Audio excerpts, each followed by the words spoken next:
가장 다정한 마음을 가진 이들만이 아는 조용한 역설이 있습니다. 세상을 더 부드럽게 걸을수록 발밑의 돌들이 더 날카로워지는 듯한 느낌 말입니다. 그리고 깊은 밤의 가장 고요한 시간에 이런 질문이 입가에 맴돌았을지 모릅니다. 어둠 속으로 던지는 속삭임처럼요. 나의 선량함이 어째서 폭풍 우의 표적이 되는 것일까? 만약 그 질문이 당신의 마음속에 살아있다면 당신이 이해받을 수 있는 곳을 찾았음을 아십시오. 오늘 밤 우리는 그저 이성을 만족시키는 답을 찾지 않을 것입니다. 대신 마침내 영혼을 잠잠케 하는 진실을 마주할 것입니다. 이 여정은 당신을 무릎 꿇게 했던 모든 시련들이 사실은 은총의 행위였음을 깨닫는 과정입니다. 당신의 영혼이 이제야 비로소 품을 준비가 된 아름다움을 위한 준비였음을 말입니다. 그러니 당신을 환영합니다. 별빛과 침묵으로 빚어진 이 고요한 항구에 오신 것을 환영합니다. 시대를 초월한 지혜가 마침내 당신의 상처에 닿을 수 있는 공간입니다. 저는 이 고요함 속에서 당신과 함께 있습니다. 오늘 밤 당신이 평화로운 잠을 청하기 위해 왔든 세상의 무거운 짐을 내려놓기 위해 왔든 아니면 그저 깊이 이해받는 한순간을 느끼기 위해 왔든 당신은 마침내 집에 도착했습니다. 우리 중 많은 이들이 침묵 속에 감내하는 법을 배운 보이지 않는 아픔이 있습니다. 그것은 그림자 외에는 아무것도 마주할 약속 없이 자신의 빛을 내어주기를 거듭 선택하는 마음의 영원한 동반자입니다. 당신은 주변 모두가 공허한 승리를 향한 손쉬운 길을 찬양할 때 고결이라는 어려운 길을 선택합니다.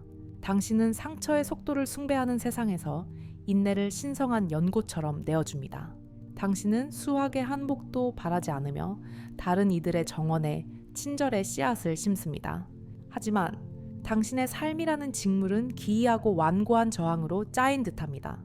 당신은 기만으로 만들어진 배들이 풍요로운 항구로 순조롭게 항해하는 것을 봅니다.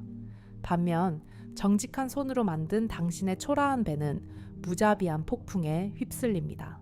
당신은 광대하고 무조건적인 사랑을 쏟아붓지만 결국 배신이라는 텅 빈 잔을 들고 있는 자신을 발견합니다. 당신은 깊은 관대함으로 베풀지만 상실이라는 차가운 바람을 마주합니다. 당신은 내면의 고요한 가치라는 나침반을 굳게 지키지만 결국 진정한 북쪽을 잃어버린 땅에서 이방인이 된 듯한 기분을 느낍니다. 하지만 만약 이 불공평한 이야기, 보상받지 못하는 선량함에 대한 이 서사가 진실의 전부가 아니라면 어떨까요? 만약 이 혹독한 시련들이 실은 우주가 당신에게 주는 가장 내밀한 가르침이라면 어떨까요? 그것은 상처받지 않은 마음은 결코 담을 수 없는 기쁨을 품을 수 있도록 당신 안에 강인한 영혼을 빚어내는 신성한 과정입니다. 오늘 밤 수세기 동안 고요한 강물처럼 흘러온 지혜의 안내를 받아 우리는 9개의 관문을 밝힐 것입니다. 깊은 고결함을 지닌 영혼이 지나가도록 초대받는 9개의 심오한 통로. 각 관문은 당신을 내내 기다려온 장엄한 목적지로 한 걸음 더 가까이 이끌 것입니다. 하지만 그 길에 첫 발을 내딛기 전에 먼저 우리 자신의 내면의 성소를 만들어 봅시다. 바로 여기, 바로 지금. 어디에 있든 당신 아래의 표면이 당신을 온전히 받쳐주도록 하십시오. 중력의 신뢰를 맡기고 몸이 무거워지도록 하세요. 당신 머리의 정교한 구조를 느끼고 그것이 베개나 의자에 온전히 기댄 채 쉬게 하십시오. 당신의 어깨에 조용히 서 있던 2명의 파수꾼을 알아차리고 그들에게 이제 그만 물러나도 좋다고 허락해 주십시오. 그들이 당신의 귀에서부터 녹아내려 공간을 만드는 것을 느껴보세요. 그리고 이제 그저 당신 숨결의 고요한 밀물을 자각하십시오. 바꿀 필요는 없습니다. 그저 그 충실한 리듬을 관찰하세요. 오르내리는 당신 안의 오래된 바다를 괜찮다면 부드럽게 한 손을 가슴 중앙에 얹어보세요. 당신 자신의 심장을 향한 소박한 친절의 몸짓입니다. 그리고 그저 느껴보세요. 손바닥 아래에서 느껴지는 그 꾸준하고 끈질긴 고동을. 당신의 손바닥 아래에서 뛰고 있는 이 심장은 슬픔이라는 지형을 이미 알고 있습니다. 그것은 돌로 변해 하늘에서 떨어진 약속들의 충격으로 부서졌습니다. 그것은 차마 내뱉지 못한 작별의 메아리로 텅 비어버렸습니다. 하지만 그것은 여전히 저항하는 온기를 만들어냅니다. 그 자신의 마르지 않는 원천에서 흘러나오는 사랑을. 그것은 잔인함의 상처를 지니고 있음에도 여전히 용서라는 연고를 내어주기를 고집합니다. 이 부드러움을 결코 연약함으로 착각하지 마십시오. 이것은 가장 신성하고 강력한 형태의 용기입니다. 그러니 오늘 밤 우리는 그 앞에 고개 숙입니다. 우리는 그 심장이 소리 없이 흘린 모든 눈물의 바다를 기립니다. 우리는 그 심장이 세상에 내어준 아무런 대가도 바라지 않았던 모든 이타적인 친절의 박동을 기립니다. 우리는 그 심장이 결단코 내렸던 모든 순간들을 기립니다. 닫으라고 소리치는 세상 속에서 열려있기로 한 그 급진적인 선택을 옛 신비가들은 우리의 상처에 대한 신성한 비밀을 이해했습니다. 그들은 상처가 이야기의 끝이 아니라는 것을 알았습니다. 그것은 문입니다. 당신이 견뎌낸 모든 아픔은 우주가 당신을 세심하게 파내고 있었던 과정입니다. 당신의 영혼 안에 더 깊은 평화, 더 강인한 기쁨, 그리고 당신이 가능하다고 상위상조차 못했던 더 빛나는 사랑을 위한 공간을 만들기 위해서 우리가 곧 밝힐 9개의 통로는 잊혀진 잘못에 대한 형벌이 아닙니다. 그것은 약속된 만남입니다. 그것은 우주가 다른 이들을 위한 등대가 될 영혼들을 준비시키기 위해 설계한 신성한 교육 과정입니다. 그러니 우리가 함께 이 내면의 순례를 시작하면서 당신이 해야 할 일은 아무것도 없습니다. 여기에는 어떠한 믿음도 어떠한 노력도 필요하지 않습니다. 그저 이 말들이 부드러운 비처럼 당신을 적시게 하십시오. 분석하기 위함이 아니라 흡수되기 위함입니다. 당신의 분주한 생각하는 마음에게는 합당한 휴식을 주고 당신 심장의 깊은 지성이 깨어나 듣게 하십시오. 여러분 중 어떤 이에게는 이 목소리가 잠이라는 치유의 해안으로 당신을 데려가는 조용한 배가 될 것입니다. 그것으로 완벽합니다. 다른 이들에게는 이 말들이 당신을 더 깊은 현존으로 불러들이는 부드러운 종소리가 될 것입니다. 이 또한 완벽합니다. 영혼은 자신에게 무엇이 필요한지 정확히 알고 있습니다. 당신의 치유는 어떤 식으로든 펼쳐질 것입니다. 우리는 당신의 여린 심장이 왜 이 어렵고도 장엄한 길에 선택되었는지 그 이유를 발견하려 합니다. 우리는 당신의 시련이 왜 신성한 의미를 지니는지, 당신의 인내가 왜 상상할 수 없는 결실을 맺을 것인지, 그리고 당신의 삶을 더 힘들게 만드는 듯한 바로 그 자질들이 사실은 심오한 평화와 목적이 가득한 운명을 빚어내는 도구임을 이해하게 될 것입니다. 이제 저와 함께 마지막으로 깊고 느린 숨을 쉬어보세요. 편안함과 신뢰의 공간으로 더 깊이 가라앉는 자신을 느껴보세요. 당신의 진정한 치유는 지금 시작됩니다. 우리 중 많은 이들이 내밀히 알고 있는 특정한 종류의 고통이 있습니다. 그것은 당신의 선량함 자체가 당신을 공격하는 무기로 사용될 때의 쓰라림입니다. 당신은 진정한 성실함으로 삶을 살아가고 해를 끼칠 의도가 없으며 늘 고요한 고결함으로 움직입니다. 하지만 어찌된 일인지 당신은 다른 이들이 자신의 그림자를 투사하는 캔버스가 되어버립니다. 당신이 방금 떠난 방에서는 당신에 대한 수군거림이 시작됩니다. 당신이 적극적으로 진정시키려 했던 갈등에 대해 비난받습니다. 평화를 위한 공간으로 내어준 당신의 침묵은 왜곡되어 당신의 죄책감의 증거로 제시됩니다. 이것이 순수한 영혼이 통과하도록 요청받는 첫 번째 관문입니다. 오해의 거울이라 불립니다. 만약 당신이 지금 이 관문 앞에 서서 다른 이들의 눈에 비친 자신의 왜곡된 모습에 상처받고 어리둥절해 있다면 당신의 마음에 다른 종류의 거울을 비춰줄 수 있는 옛 이야기를 하나 들려드리겠습니다. 옛날 한국의 한 산사의 서해로 이름난 한 젊은 선승 찬생이 살았습니다. 그의 이름은 수연이었습니다. 그는 상업의 비밀이 아닌 교감의 비밀을 발견한 사람이었습니다. 매일 새벽 마을의 닭들이 울기 전에 수연은 안개 낀 산속으로 들어가 수백 년 된 소나무에서 자연스럽게 떨어진 송진을 모았습니다. 이것은 약탈할 재료가 아니라 받아들여야 할 선물이었습니다. 그의 작은 암자로 돌아와 수연은 이 송진을 직접 갈아 집안 대대로 내려오는 비법의 약초들과 섞었습니다. 그리고 그는 이 특별한 먹을 만들어 그의 암자를 지나는 모든 이들에게 아무 대가 없이 나누어 주었습니다. 그 먹으로 쓴 글씨에는 놀라운 힘이 깃들어 있었습니다. 그것은 단순히 종이를 검게 물들이는 것이 아니었습니다. 그 글씨는 혼란스러운 마음을 잠재우고 슬픔에 잠긴 가슴의 조각들을 꿰매주며 길 잃은 영혼의 빛나는 명료함을 가져다주는 고요함을 품고 있었습니다.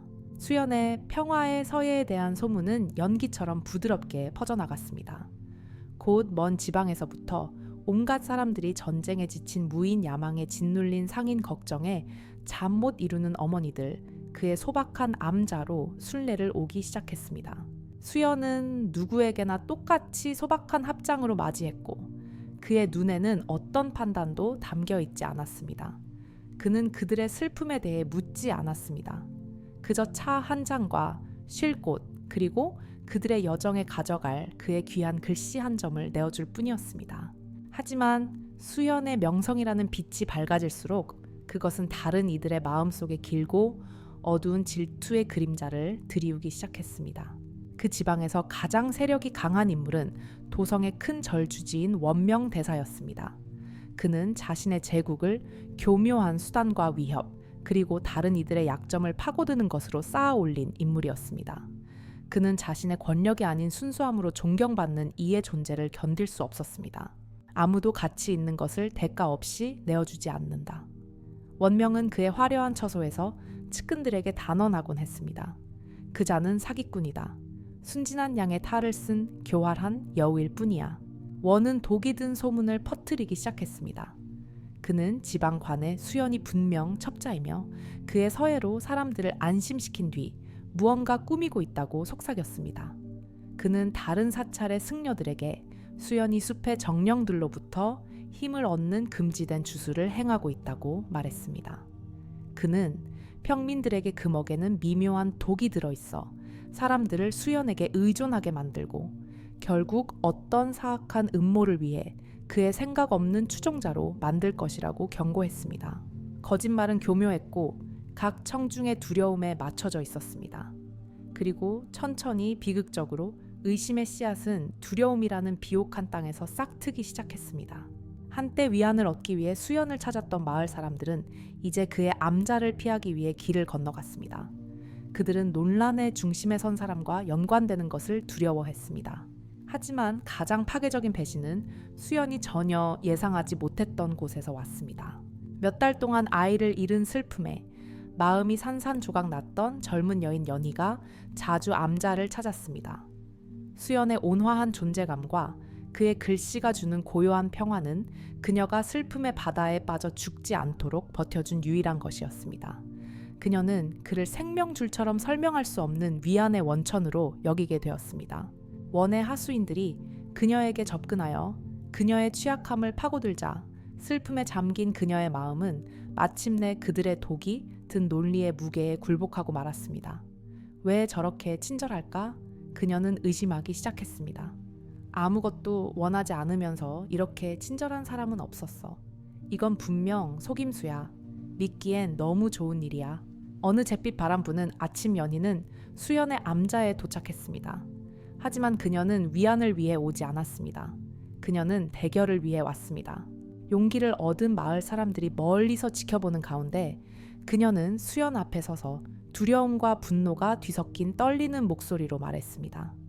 그녀는 그가 자신의 슬픔을 이용하고 자신의 상처 입은 마음을 그의 어두운 목적을 위해 사용했다고 비난했습니다.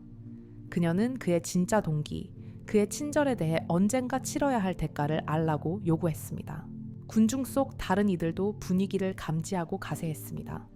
그들은 작은 암자를 둘러싸고 돌처럼 의심을 던졌습니다. 누군가는 의로운 분노에 차서 간 만든 먹이 담긴 벼루를 엎어버렸고 몇 주간의 수연의 끈기 있는 노력이 흙먼지 속으로 흩어졌습니다. 이 모든 맹공격 속에서 수연은 침묵을 지켰습니다. 그는 자신의 필생의 노력이 짓밟히는 것을, 자신의 이름이 더럽혀지는 것을 순수한 마음으로 섬겼던 바로 그 사람들이 이제 그를 적으로 보는 것을 지켜보았습니다. 마지막 비난이 던져지고 기대에 찬 침묵이 군중을 감쌌을 때 모두가 그의 변호, 그의 분노, 그의 해명을 기다렸습니다. 대신 수연은 그저 두 손을 모아 깊이 합장했습니다. 연희에게, 군중에게, 땅의 먼지에게. 그리고 그는 겨울 아침에 맑고 천가한 풍경 소리 같은 목소리로 말했습니다. 감사합니다. 그가 말했습니다. 이 귀한 가르침에 감사드립니다. 여러분은 제게 남아있던 마지막 자아의 끈, 있는 그대로 보여지고자 하는 집착을 보여주셨습니다. 이 마지막 가르침에 감사드립니다. 군중은 더 깊은 침묵 속으로 빠져들었습니다. 그들은 싸움을 드라마를 준비하고 왔습니다. 그들은 너무나 심오하고 너무나 어울리지 않는 감사를 마주했고, 그것은 그들의 분노를 무장해제시키고 그들을 공허하고 혼란스럽게 만들었습니다. 아무 말 없이 수연은 흙먼지 속에서 망가진 먹 조각들을 조심스럽게 줍기 시작했고, 언제나 그랬던 것처럼 경외심을 담아 다루었습니다. 그는 몇 안 되는 소지품을 챙겨 그를 거부한 마을을 향해 마지막으로 한 번 더 합장하고는 안개 낀 숲을 향해 걸어갔고, 다시는 그 지방에서 모습을 보이지 않았습니다. 몇 년 후 원명대사의 제국은 그 자신의 탐욕의 무게에 무너졌습니다. 그리고 슬픔에 잠긴 어머니 연희는 자신이 받았던 평화를 내던져 버린 것을 평생 후회하며 남은 날들을 보냈습니다. 이 이야기는 당신이 오해받는 것에 대해 이해해야 할 첫 번째 위대한 진실을 밝혀줍니다. 수연이 자신을 변호하지 않은 이유는 말보다 더 깊은 차원에서 군중의 오해가 사실 그에 관한 것이 아니라는 것을 알았기 때문입니다. 그것은 그들 자신의 반영이었습니다. 이것이 바로 거울의 지혜입니다. 사람들이 당신의 친절을 오해할 때 그들은 당신을 보고 있는 것이 아닙니다. 그들은 자신의 내면 세계를 당신에게 투사하고 있는 것입니다. 무조건적인 사랑을 경험해보지 못한 사람은 항상 그것을 의심할 것입니다. 자신의 관대함이 거래인 사람은 결코 자유로운 선물로서의 관대함을 이해할 수 없을 것입니다. 자신의 동기를 몰래 두려워하는 사람은 항상 다른 사람의 동기를 의심할 것입니다. 그들의 비난은 당신의 초상화가 아닙니다. 그것은 그들 자신의 영혼의 풍경에 대한 고백입니다. 부처님께서는 올바르게 보여지고자 하는 집착, 자신의 선량함을 인정받고자 하는 집착이 자아의 가장 미묘하고 강력한 덫 중 하나라고 가르치셨습니다.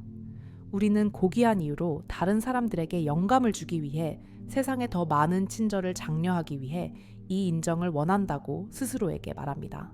하지만 깊은 곳에서는 종종 인정받는 데서 오는 기분 좋은 느낌에 집착하고 있을 뿐입니다. 수연이 자신을 비난하는 이들에게 감사했을 때 그는 진정한 영적 해방을 보여주었습니다. 자신의 내면적 진실을 입증하기 위해 외부의 박수가 필요 없는 자유를 말입니다. 잠시 이 고통스러운 시험에 대한 당신 자신의 경험을 생각해 보십시오. 아마도 당신은 조용한 헌신이 다른 사람들을 나쁘게 보이게 하려는 시도로 비치는 직장 동료였을지 모릅니다. 아마도 당신은 진정한 희생이 마치 미래의 이점을 노리는 것처럼 의심의 눈초리로 보여지는 가족 구성원일지 모릅니다. 당신은 조건적인 관계의 세상에서 너무나 희귀하기 때문에 바로 그 변함없는 충성심이 의심받는 친구일지 모릅니다. 현대 사회에서 이 시험은 더욱 강렬해졌습니다. 소셜미디어는 왜곡하는 거울의 전당입니다. 우리는 기쁨의 순간을 공유하면 과시한다고 비난받습니다. 우리는 취약함의 순간을 표현하면 관심을 구걸한다고 말합니다. 우리는 사생활을 지키면 진실하지 않거나 무언가를 숨기고 있다고 비난받습니다. 그것은 당신이 결코 이길 수 없도록 설계된 게임입니다. 그리고 그것이 바로 핵심입니다. 이 시험은 당신이 마침내 이기는 유일한 방법이 게임을 멈추는 것임을 깨닫는지 보려는 것입니다. 이제 함께 이 오래된 상처를 치유하는 연습을 해봅시다. 아직 눈을 감지 않았다면 부드럽게 감으십시오. 당신이 수연의 소박한 집신을 신고 그 바닷가 마을에 서 있다고 상상해보세요. 얼굴에 와 닿는 바닷바람을 느껴보세요. 당신을 오해하고 당신의 마음을 의심하고 당신의 선물을 당신에게 되돌려 던진 사람들의 얼굴로 당신 자신을 둘러싸세요. 그 쓰라림을 느껴보세요. 가슴 속에서 솟아오르는 불의의 열기를 느껴보세요. 보이지 않는 존재의 깊은 아픔을 느껴보세요. 그 모든 것을 인정하세요. 이 고통은 실제하며 존중받을 가치가 있습니다. 이제 그 느낌 속으로 깊이 숨을 들이쉬세요. 그리고 다음 숨과 함께 수연의 불가능한 은총을 구현하는 자신을 상상해보세요. 두 손을 모아 당신을 비난하는 이들에게 절하는 것이 어떤 느낌일지 느껴보세요. 패배가 아닙니다. 감사함 속에서요. 숨을 내쉬면서 그들이 당신을 이해해야 한다는 거대한 부담감을 내려놓으세요. 그것이 회색 안개처럼 당신에게서 흘러나와 공기 중으로 사라지게 하세요. 숨을 들이쉬면서 당신 자신의 마음을 아는 깊은 자유를 받아들이세요. 이것은 아무도 당신에게 줄 수 없고 아무도 당신에게서 앗아갈 수 없는 알미입니다. 부처님께서는 증오는 더 큰 증오로 정복되지 않는다고 가르치셨습니다. 그것은 오직 사랑으로만 정복됩니다. 마찬가지로 오해는 더 많은 설명으로 정복되지 않습니다. 그것은 당신 자신의 순수함에 대한 조용하고 흔들리지 않는 자신감으로 정복됩니다. 당신은 수연처럼 됩니다. 자신의 진실에 너무나 깊이 뿌리내려 배신당하는 가르침에조차 감사할 수 있는 사람이 됩니다. 다른 사람들의 인식을 관리해야 한다는 부담감을 내려놓으면서 어깨가 진정으로 이완되는 것을 느껴보세요. 당신이 변호하고 설명하고 증명하고 정당화하는 이 지치는 프로젝트에 얼마나 많은 생명력을 사용해 왔는지 알아차리세요. 그 모든 에너지가 이제 당신에게로 돌아올 수 있습니다. 싸우기 위해서가 아니라 빛나기 위해서 사용될 것입니다. 그리고 여기에 이 첫 번째 관문에 가장 아름다운 비밀이 있습니다. 자신을 변호하기를 거부하고 그들이 이해할 수 없는 은총으로 오해를 받아들임으로써 수연은 그날 그곳에 있던 모든 사람의 마음에 진실의 씨앗을 심었습니다. 그의 반응은 너무나 부자연스럽고 인간의 본능에 너무나 반대되는 것이어서 그들을 괴롭혔습니다.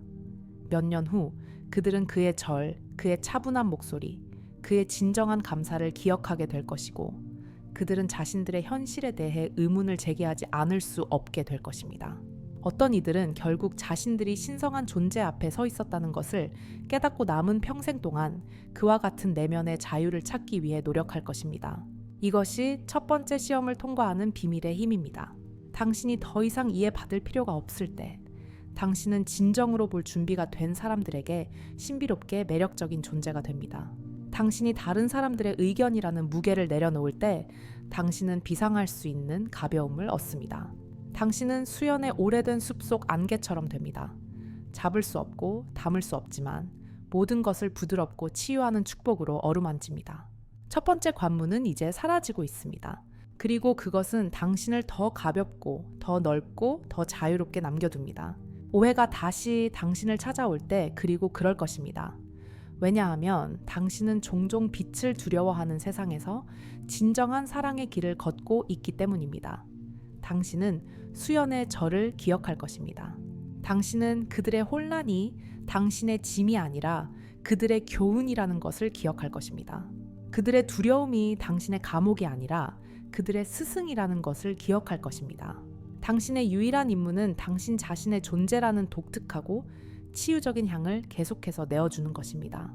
누군가가 그 신성한 향기를 알아보든 그렇지 않든 상관없이 다음 시험은 종종 큰 소리 없이 조용하고 끈질긴 아픔처럼 찾아옵니다. 그것은 주변 세상과 근본적으로 조화롭지 못하다고 느끼는 기이하고 잊히지 않는 슬픔입니다. 당신은 진심으로 아끼는 친구, 가족, 동료들과 함께 앉아있지만 방 안에 다른 누구도 들을 수 없는 아름다운 음악을 듣고 있는 듯한 기분을 느낍니다. 그들은 당신을 차갑게 만드는 야망에 대해 이야기하고 디스트랙션처럼 느껴지는 쾌락을 쫓으며 당신에게는 아름답게 장식되었지만 텅 빈 방처럼 느껴지는 진실주의에 그들의 삶을 구축합니다. 그들이 틀린 것도 아니고 당신이 옳은 것도 아닙니다. 당신은 그저 다른 주파수에서 진동하고 다른 하늘을 바라보고 있을 뿐입니다. 이것은 거절의 흔한 외로움이 아닙니다. 당신은 쫓겨난 것이 아닙니다. 어떤 면에서는 훨씬 더 심오합니다. 당신은 한때 집이라고 불렀던 바로 그 세상을 넘어서기 시작한 것입니다. 그리고 당신 영혼의 이 확장은 신성하고 아름다운 것이지만 그 순간에는 상상할 수 있는 가장 파괴적인 고립감처럼 느껴질 수 있습니다. 잉크와 양피지의 시대, 고대 세계의 심장부에서 세상과 떨어져 있는 것과 그 영혼과 연결되어 있는 것의 차이를 발견한 한 젊은 여성의 이야기를 들려드리겠습니다. 알렉산드리아시 그 대도서관에 빛나는 대리석 벽 안에는 엘라라라는 이름의 필경사가 살았습니다. 그녀는 알려진 세계의 모든 지식시 철학, 천문학 역사를 담은 수만 개의 두루마리에 둘러싸여 있었습니다. 모든 면에서 엘라라는 신동이었습니다. 그녀는 노련한 학자들도 당황하게 만드는 언어들을 번역할 수 있었고 그녀의 지성은 스승들의 자랑이었습니다. 그녀는 지성의 삶을 살았고 그녀의 나날은 토론과 연구 그리고 파피루스의 조용한 바스락거림 속에서 지나갔습니다. 하지만 매일 밤 그녀가 작은 돌방에 누워 도시의 먼 소리를 들을 때면 깊고 공허한 메아리가 그녀 안에서 울려 퍼졌습니다. 어떤 지식으로도 그것을 채울 수 없었습니다. 두루마리들은 말린 아파를 담은 우아한 용기처럼 느껴졌습니다. 아름다움은 있었지만 생명 향기 살아있는 정수는 사라져 버렸습니다. 그녀는 스승들을 불안하게 만드는 질문들을 하기 시작했습니다. 위대한 장군의 전략에 대한 토론 중에 그녀는 하지만 그가 정복한 마을들의 슬픔의 질감은 어땠을까요? 라고 묻곤 했습니다. 철학자들의 복잡한 이론을 공부하면서 그녀는 하지만 이 사상이 아이를 잃은 어머니에게 어떻게 도움이 될까요? 라고 묻곤 했습니다. 그녀의 질문들은 온화하고 자애로운 무시로 받아들여졌습니다. 너는 너무 많이 느낀다, 엘라라. 스승들은 말했습니다. 학문에는 차갑고 분리된 마음이 필요하다. 마음은 시인들에게 맡겨두어라. 하지만 엘라라에게 마음과 분리된 이성은 죽은 것이나 다름없었습니다. 그녀는 당대의 가장 뛰어난 사람들 사이에서조차 이방인처럼 느껴졌습니다. 성대한 심포지엄 동안 다른 이들이 자세를 취하고 토론하는 동안 엘라라는 높은 창밖으로 광대하고 고요한 사막을 응시하며 그 공허함에 대한 끌림 도서관이 그 모든 소음에도 불구하고 제공할 수 없는 지혜를 느끼곤 했습니다. 어느 날 저녁 군중 속에서 완전히 혼자인 느낌으로 지친 하루를 보낸 후 도서관의 수석 기록 보관사이자 눈먼 노인인 프락수스가 그녀에게 다가왔습니다. 그의 눈은 수십 년 전에 멀었지만 그의 통찰력은 그녀가 만난 누구보다도 날카로웠습니다. 네오는 이 말에 전당을 거닐고 있지만 프락수스는 부드럽고 쉰 목소리로 말했습니다. 너의 영혼은 그 말들을 품고 있는 침묵에 목말라 있구나. 엘라라의 눈에 눈물이 고였습니다. 그녀는 고통스러운 진실을 인정했습니다. 그녀는 자신이 지혜를 추구하는 바로 그 길에서 유령처럼 느껴진다고 그것이 그녀 삶의 목적이 되어야 함에도 불구하고 말입니다. 네가 풍경을 바꾸면 사막으로 여행을 가면 이 아픔이 나을 것이라 믿느냐? 프락수스는 입가에 옅은 미소를 띠며 물었습니다. 엘라라는 의심의 빛을 띠며 고개를 끄덕였습니다. 사막은 내 안에 있다, 아이야. 도서관도 마찬가지고. 그가 말했습니다. 너는 어디로도 갈 필요가 없다. 내가 너에게 다른 종류의 여행을 제안하마. 그는 그녀를 도서관 깊숙한 곳, 그녀가 한 번도 본 적 없는 구역으로 이끌었습니다. 그는 간단하고 표시 없는 문 앞에 멈췄습니다. 여기는 기록되지 않은 문서들의 방이다. 너의 임무는 여기에 있는 것을 읽는 것이 아니라 없는 것을 듣는 것이다. 그는 그녀를 그곳에 남겨두었습니다. 방은 원형이었고 텅 비어 있었으며 완벽하게 조용했습니다. 그녀의 삶에서 처음으로 분석할 단어도 토론할 이론도 충족시켜야 할 기대도 없었습니다. 몇 주 동안 엘라라는 침묵 속에서 즐거움을 느꼈습니다. 안도감은 엄청났습니다. 더 이상 지적인 경쟁에 신경 쓰는 척할 필요도 없었고 심오하게 무의미하게 느껴지는 토론에 고개를 끄덕일 필요도 없었습니다. 딱 맞는 척하는 노력에 지친 그녀의 영혼은 비에 젖은 마른 잎이처럼 펼쳐지기 시작했습니다. 하지만 몇 달이 지나면서 새로운 느낌이 생겨나기 시작했습니다. 그것은 그녀가 붐비는 복도에서 느꼈던 것과는 다른 종류의 외로움이었습니다. 이것은 광대하고 우주적인 아픔이었습니다. 그녀가 이름을 알 수 없는 집에 대한 향수병이었습니다. 완벽하고 벨벳 같은 침묵 속에 앉아 그녀는 위층의 모든 두루마리 저자들을 느끼기 시작했습니다. 그녀는 시인의 갈망, 역사학자의 슬픔, 철학자의 필사적인 진리 탐구를 느꼈습니다. 그녀는 기록되지 않은 이야기들, 살아온 모든 인간의 조용한 고통과 작은 기쁨들을 느꼈습니다. 그녀는 그들과 분리되어 있지 않았습니다. 그녀는 그들의 공유된 인간성이라는 직물에 불가분하게 짜여 있었습니다. 그녀의 독특한 감성은 결점이 아니었습니다. 그것은 바로 이 더 깊은 연결을 인지할 수 있게 해주는 도구였습니다. 프락수스가 마침내 그녀를 데리러 왔을 때 그는 그녀의 얼굴에 서린 빛으로 그녀가 찾고 있던 것을 찾았다는 것을 알았습니다. 말해보아라 필경사여. 노인이 부드럽게 말했습니다. 무엇을 배웠느냐? 엘라라는 미소를 지었고 그 온기는 어떤 이론보다도 더 빛났습니다. 스승님, 저는 외로움이 동료의 부재라고 믿고 이곳에 왔습니다. 이제 저는 그것이 자기 자신과의 연결의 부재임을 이해합니다. 진정한 고독은 다른 사람들과 떨어져 있는 것이 아니라 세상의 영혼과 온전히 함께 있는 것입니다. 그녀는 계속했습니다. 제가 더 많은 것을 갈망했던 것은 이곳의 지식이 부족하다는 신호가 아니었습니다. 그것은 제 마음을 가져와 이 잠자는 단어들에 생명을 불어넣으라는 부름이었습니다. 저의 다른 시각은 저의 짐이 아닙니다. 이 도서관에 대한 저의 선물입니다. 프락수스는 고개를 끄덕였고 그의 먼 눈은 그 어느 때보다도 그녀를 더 명확하게 보는 듯했습니다. 그리고 이제 그가 말했습니다. 너는 가장 붐비는 복도를 걸어도 결코 외롭지 않을 것이며 가장 조용한 방에 앉아도 모든 존재의 동반을 느낄 것이다. 이 이야기는 두 번째 시험의 핵심을 보여줍니다. 당신이 느끼는 그 신성한 고독은 추방의 선고가 아닙니다. 그것은 당신 영혼의 졸업식입니다. 다르게 느끼는 사람들, 더 깊은 질문을 하는 사람들, 삶의 표면에 만족하지 않는 사람들, 여러분은 인간 의식의 잠수부들입니다. 다른 이들이 햇살 가득한 얕은 물에서 첨벙거리는 것에 만족하는 동안 여러분은 신비롭고 보물로 가득 찬 깊은 곳을 탐험하도록 부름받았습니다. 이것이 진정한 예술가 신비가 치유자 성학자의 길입니다. 부처님 자신도 궁전을 떠나야 했습니다.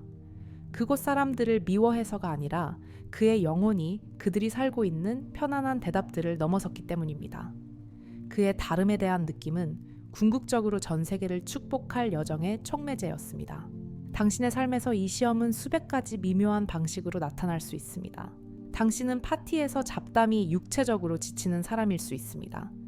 당신은 가족 중에서 다른 모든 사람들이 생각 없이 따르는 전통에 조용히 의문을 제기하는 사람일 수 있습니다. 당신은 경력에서 승진의 크기보다 일의 의미에 더 신경 쓰는 사람일 수 있습니다. 당신은 자연 예술 깊은 대화 조용한 순간의 우아한 신비, 다른 이들이 비생산적이거나 이상하다고 일축할 수 있는 영양분에 끌리는 자신을 발견합니다. 휴일은 특히 고통스러울 수 있습니다. 주변 사람들이 소비주의와 강요된 환호의 광란에 휩쓸리는 동안 당신은 현실적이고 신성한 것을 기리는 의식에 대한 깊은 갈망을 느낍니다. 그리고 소셜미디어는 고문 장치처럼 느껴질 수 있습니다. 세심하게 관리된 완벽함과 얕은 선언의 끊임없는 스크롤은 당신이 외계인이라는 느낌을 증폭시킬 뿐입니다. 하지만 여기에 엘라라의 여정이 우리에게 제공하는 지혜가 있습니다. 목표는 자신을 다른 모든 사람처럼 강요하는 것이 아닙니다. 목표는 당신의 독특한 주파수가 신성한 신탁임을 이해하는 것입니다. 당신의 다른 시각은 우주적 실수가 아닙니다. 그것은 당신의 우주적 과제입니다. 이제 함께 이 신성한 고독을 받아들이는 연습을 해봅시다. 다시 심장 위에 손을 얹고 그 독특하고 반복할 수 없는 리듬을 느껴보세요. 이 심장 박동은 당신만의 것입니다. 다른 어떤 것과도 박자를 맞추지 않지만 모든 생명의 위대하고 조용한 교향곡의 일부입니다. 느리고 깊은 숨을 쉬고 엘라라가 되어 그 조용하고 원형의 방으로 들어가는 자신을 상상해보세요. 마침내 당신 자신 외에 다른 누군가가 되어야 한다는 압박감에서 벗어난 깊은 안도감을 느껴보세요. 수년간의 위장 설명, 그리고 자신의 본성에 대한 사과로 인한 뼛속 깊은 피로를 내쉬세요. 그 이상하고 아름다운 별자리들로 가득 찬 당신만의 독특한 내면의 하늘을 받아들이는 광대하고 해방적인 평화를 들이쉬세요. 당신은 군중에게 이해받을 필요가 없습니다. 당신은 오직 당신이 듣는 음악에 충실하면 됩니다. 부처님께서는 너 자신에게 등불이 되어라 라고 가르치셨습니다. 당신의 다른 관점, 당신의 독특한 감성은 바로 당신의 길을 비출 등불입니다. 다른 사람들처럼 되려고 노력하는 것은 그들의 그림자 속에 서기 위해 자신의 빛을 어둡게 하는 것입니다. 이제 당신이 다르다고 느끼는 것이 나침반이라고 상상해보세요. 그것은 당신을 연결해서 멀어지게 하는 것이 아닙니다. 그것은 당신을 다른 종류의 연결, 더 깊고 더 진실하며 무한히 더 영양가 있는로 이끌고 있습니다. 당신이 혼자라는 이야기를 내려놓으면서 호흡이 더 평화로워지는 것을 느껴보세요. 당신은 혼자가 아닙니다. 당신은 역사상 감히 다르게 보려고 했던 모든 영혼들의 조용하고 강력한 동반 속에 있습니다. 모든 예술가, 모든 신비가, 모든 마음의 혁명가들과 함께요. 당신의 인지된 고립은 지금 이 순간 보이지 않는 깨지지 않는 연대로 변모하고 있습니다. 당신의 길은 외로움의 길이 아닙니다. 그것은 심오하지만 종종 조용한 봉사의 길입니다. 자신의 독특한 본성에 충실하고 자신의 깊이를 포기하기를 거부함으로써 당신은 인류를 위해 문을 열어두고 있습니다. 당신은 이 삶에는 표면에 보이는 것 이상의 것이 있다는 살아있는 증거입니다. 두 번째 관문이 그 숨겨진 선물을 드러내고 있습니다. 당신의 신성한 고독은 당신을 사랑해서 분리시키는 것이 아닙니다. 그것은 당신을 너무나 광대해서 말이 필요 없는 사랑에 연결시키고 있습니다.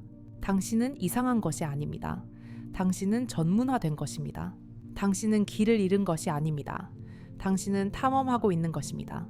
당신의 다름은 당신의 상처가 아닙니다. 그것은 당신의 지혜입니다. 그리고 세상은 아직 그것을 알든 모르든 당신이 덜 알려진 길에서 발견한 것을 절실히 필요로 하고 있습니다. 어떤 영혼들에게는 삶이 체계적인 해체의 행위가 되는 때가 옵니다. 하나씩 당신이 세상을 세운 기둥들이 무너지기 시작합니다. 마치 보이지 않는 무자비한 파도가 밀려와 당신이 소중히 여겼던 모든 것을 씻어내려는 유일한 목적으로 움직이는 것 같습니다. 그것은 영원할 것이라 생각했던 우정의 조용한 퇴색으로 시작될 수 있습니다. 그런 다음 당신이 정체성을 쏟아부었던 경력이 경고 없이 사라집니다. 당신이 힘들게 쌓아 올린 재정적 안정은 신기루처럼 증발합니다. 당신의 변함없는 동반자였던 건강이 당신을 저버립니다. 당신 하늘의 별이었던 꿈들이 하나씩 어둡고 조용한 바다로 떨어집니다. 가장 당혹스러운 부분은 그 명백한 불공평함입니다. 주위를 둘러보면 주먹을 꽉 쥐고 마음을 닫고 사는 사람들이 계속해서 축적하는 것을 봅니다. 반면 당신의 열린 주는 손은 몇 번이고 텅 비게 됩니다. 당신은 사랑했던 삶의 폐허 속에 서서 가장 고통스러운 질문을 속삭입니다. 왜 착하게 살려고 그렇게 노력했는데 내게 이런 일이 일어나는 걸까? 만약 이것이 우주가 당신을 벌하는 것이 아니라고 말한다면 어떨까요? 만약 이것이 우주가 당신을 신뢰하는 것이라면 어떨까요?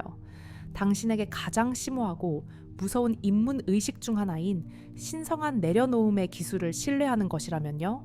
고대 페르시아의 태양에 그을린 계곡에 단순한 직조공이 아니라 비단과 염료가 언어였던 이야기꾼 소라야라는 여인이 살았습니다. 그녀가 가문의 대대로 내려오는 배틀로 짠 카펫은 전설적이었습니다. 왕과 왕비들은 소라야 카펫을 소유하기 위해 몇 년을 기다렸습니다. 그 위를 걷는 것은 꿈속을 걷는 것과 같다고들 했기 때문입니다. 그녀의 작업실은 세계 보물 동굴이었습니다. 그녀의 선반에는 희귀한 안료 항아리들이 줄지어 있었고 그 비법은 그녀의 가장 소중한 유산이었습니다. 희귀한 사막꽃에서 얻어낸 진홍색 수천 마일을 건너온 청금석으로 만든 파란색 일년에 단 하루 피는 사프란으로 자사낸 황금색.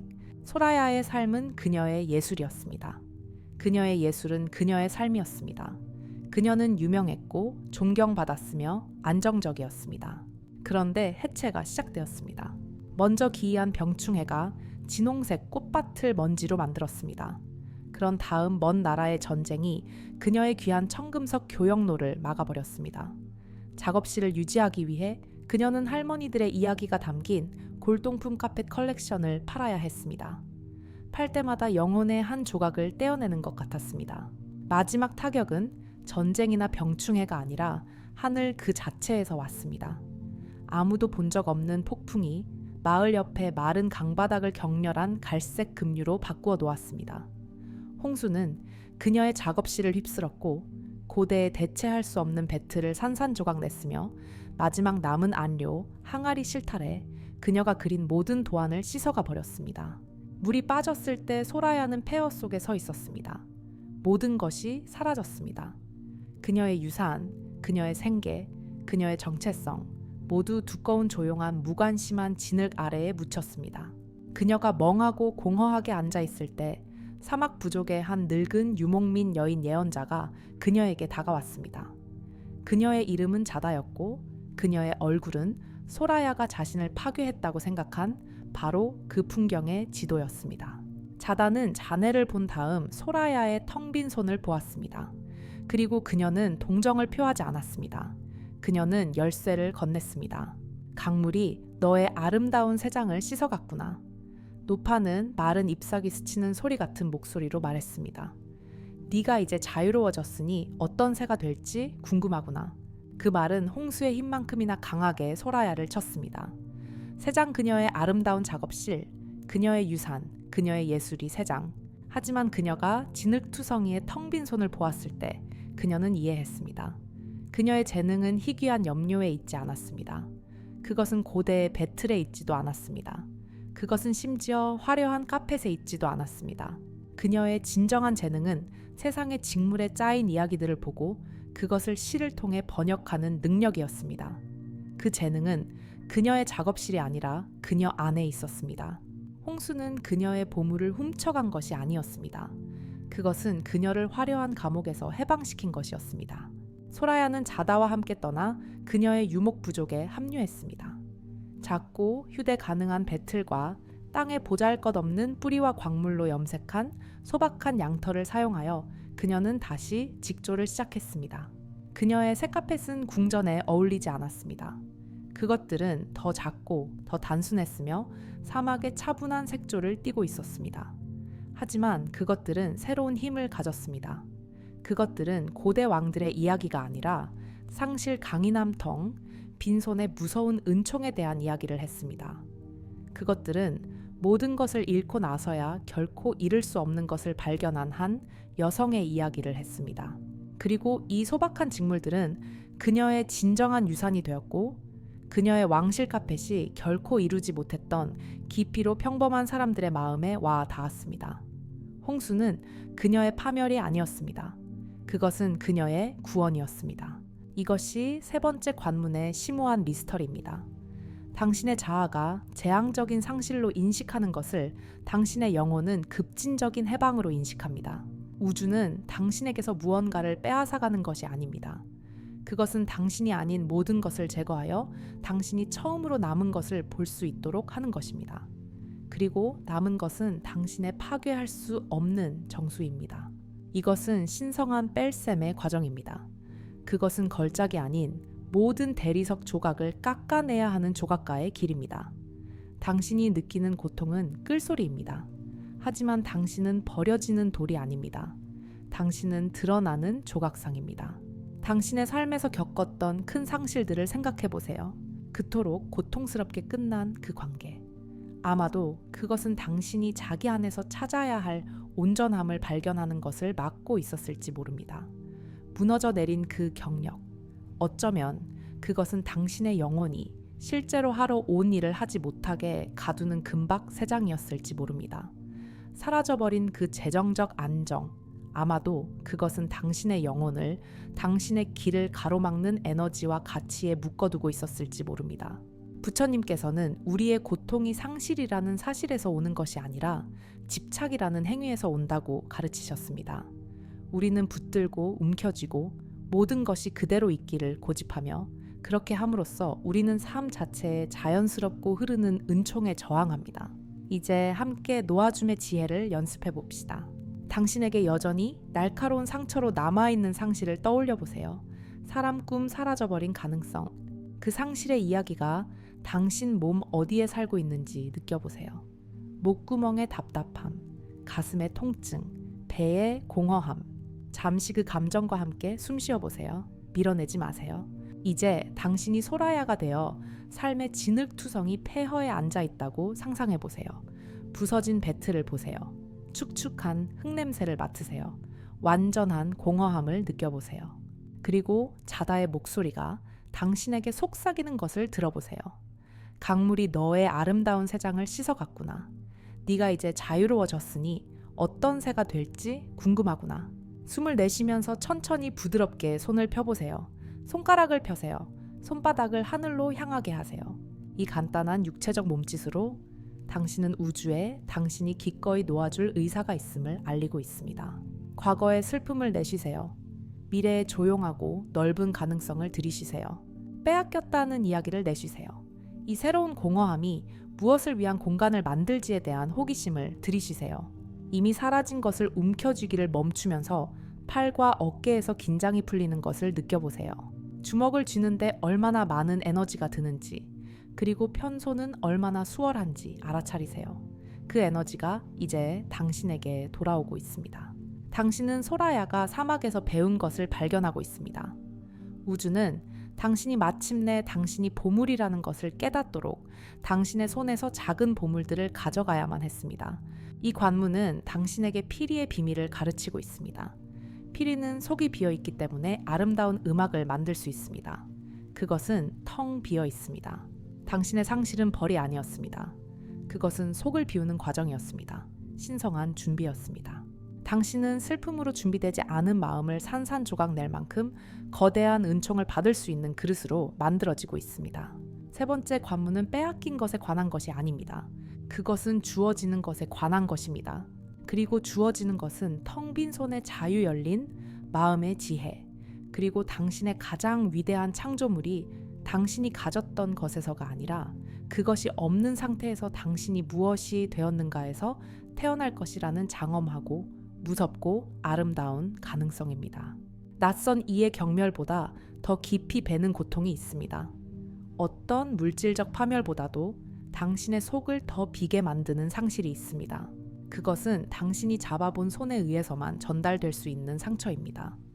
당신이 시위를 당기는 것을 도왔던 활에서만 발사될 수 있는 화살입니다. 이 고통은 우리가 존재의 직물 속에 짜 넣은 이들을 통해 찾아옵니다. 우리의 아이들, 부모님, 배우자, 가장 신뢰하는 친구들, 우리가 불 속이라도 걸어 들어갈 수 있는 사람들, 그리고 거의 감당하기 힘들 만큼 잔인하게 느껴지는 우주적 아이러니 속에서 그들이 바로 그 불이 됩니다. 당신의 고통의 깊이는 당신 사랑의 순수함을 직접적으로 측정하는 척도입니다. 이것이 바로 이 시험이 가장 사랑이 많은 심장들에게만 주어지는 이유입니다. 그것은 최고 등급의 인문의식입니다. 돌과 제국의 이야기가 아닌 안개와 헤더의 이야기, 고대 아일랜드의 푸른 해안에서 한 치유자가 가장 깊은 배신이 가장 정복할 수 없는 사랑으로 이어질 수 있음을 배운 이야기를 들려드리겠습니다. 바닷가 작은 마을에 피로 맺어진 자매가 아니라 어린 시절에 형성된 영혼의 유대로 맺어진 두 여인 메이브와 브로닌이 살았습니다. 그들은 뗄 수 없는 사이였고 한 멜로디의 두 반쪽이었습니다. 메이브는 치유자였고 그녀의 손은 약초의 언어를 알았으며 그녀의 영혼은 마음의 조용한 병을 이해했습니다. 브로니는 이야기꾼 성카이였고 그녀의 목소리는 오래된 신화들을 살아있는 테피스트리로 엮어 그들 민족의 영혼을 살아있게 했습니다. 함께 그들의 재능은 마을의 닻이었습니다. 메이브는 그들의 몸을 치유했고 브로니는 그들의 영혼을 치유했습니다. 그들의 우정은 그들 세계의 기반이었습니다. 어느 해 강력한 내륙시족의 한 추장이 도착했습니다. 그는 대단한 카리스마와 어두운 야망을 가진 남자였습니다. 그는 브로닌의 아름다움과 그녀의 매혹적인 이야기에 사로잡혔습니다. 브로닌은 차례로 그의 힘과 그들의 소박한 마을을 넘어선 더 웅장한 삶에 대한 그의 약속에 휩쓸렸습니다. 메이브는 치유자의 직관으로 그 남자의 영혼에서 깊은 불안감 그림자, 그의 매력적인 말이 숨길 수 없는 차가움을 느꼈습니다. 그녀는 부드럽게 친구에게 경고하고 자신의 불안을 나누려 했습니다. 하지만 브로니는 생전 처음으로 그녀의 말을 듣지 않았습니다. 그녀는 메이브의 경고를 보호가 아닌 질투로 보았습니다. 그녀는 친구의 조용한 진실보다 추장의 아첨을 선택했습니다. 배신은 느린 독처럼 시작되었습니다. 브로니는 새 군주를 기쁘게 하려는 마음에 메이브의 지혜를 옛 아낙네들의 이야기로 치부하기 시작했습니다. 그녀는 친구의 조류와 약초에 대한 연결을 조롱하며 추장의 현대적인 방식에 동조했습니다.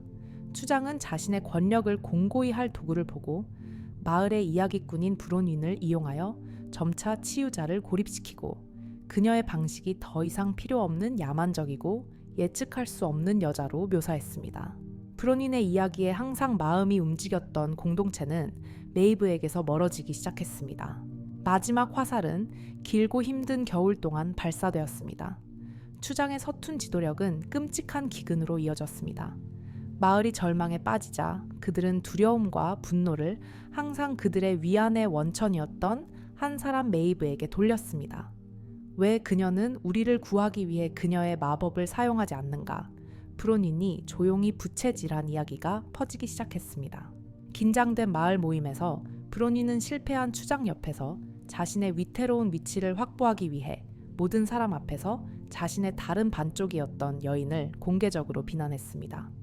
그녀는 메이브의 기이함 그녀의 비밀, 새로운 권위에 굴복하기를 거부하는 것에 대해 말했습니다. 메이브는 혼자 서 있었고 그녀가 치유해준 사람들의 얼굴은 이제 의심으로 뒤틀려 있었습니다.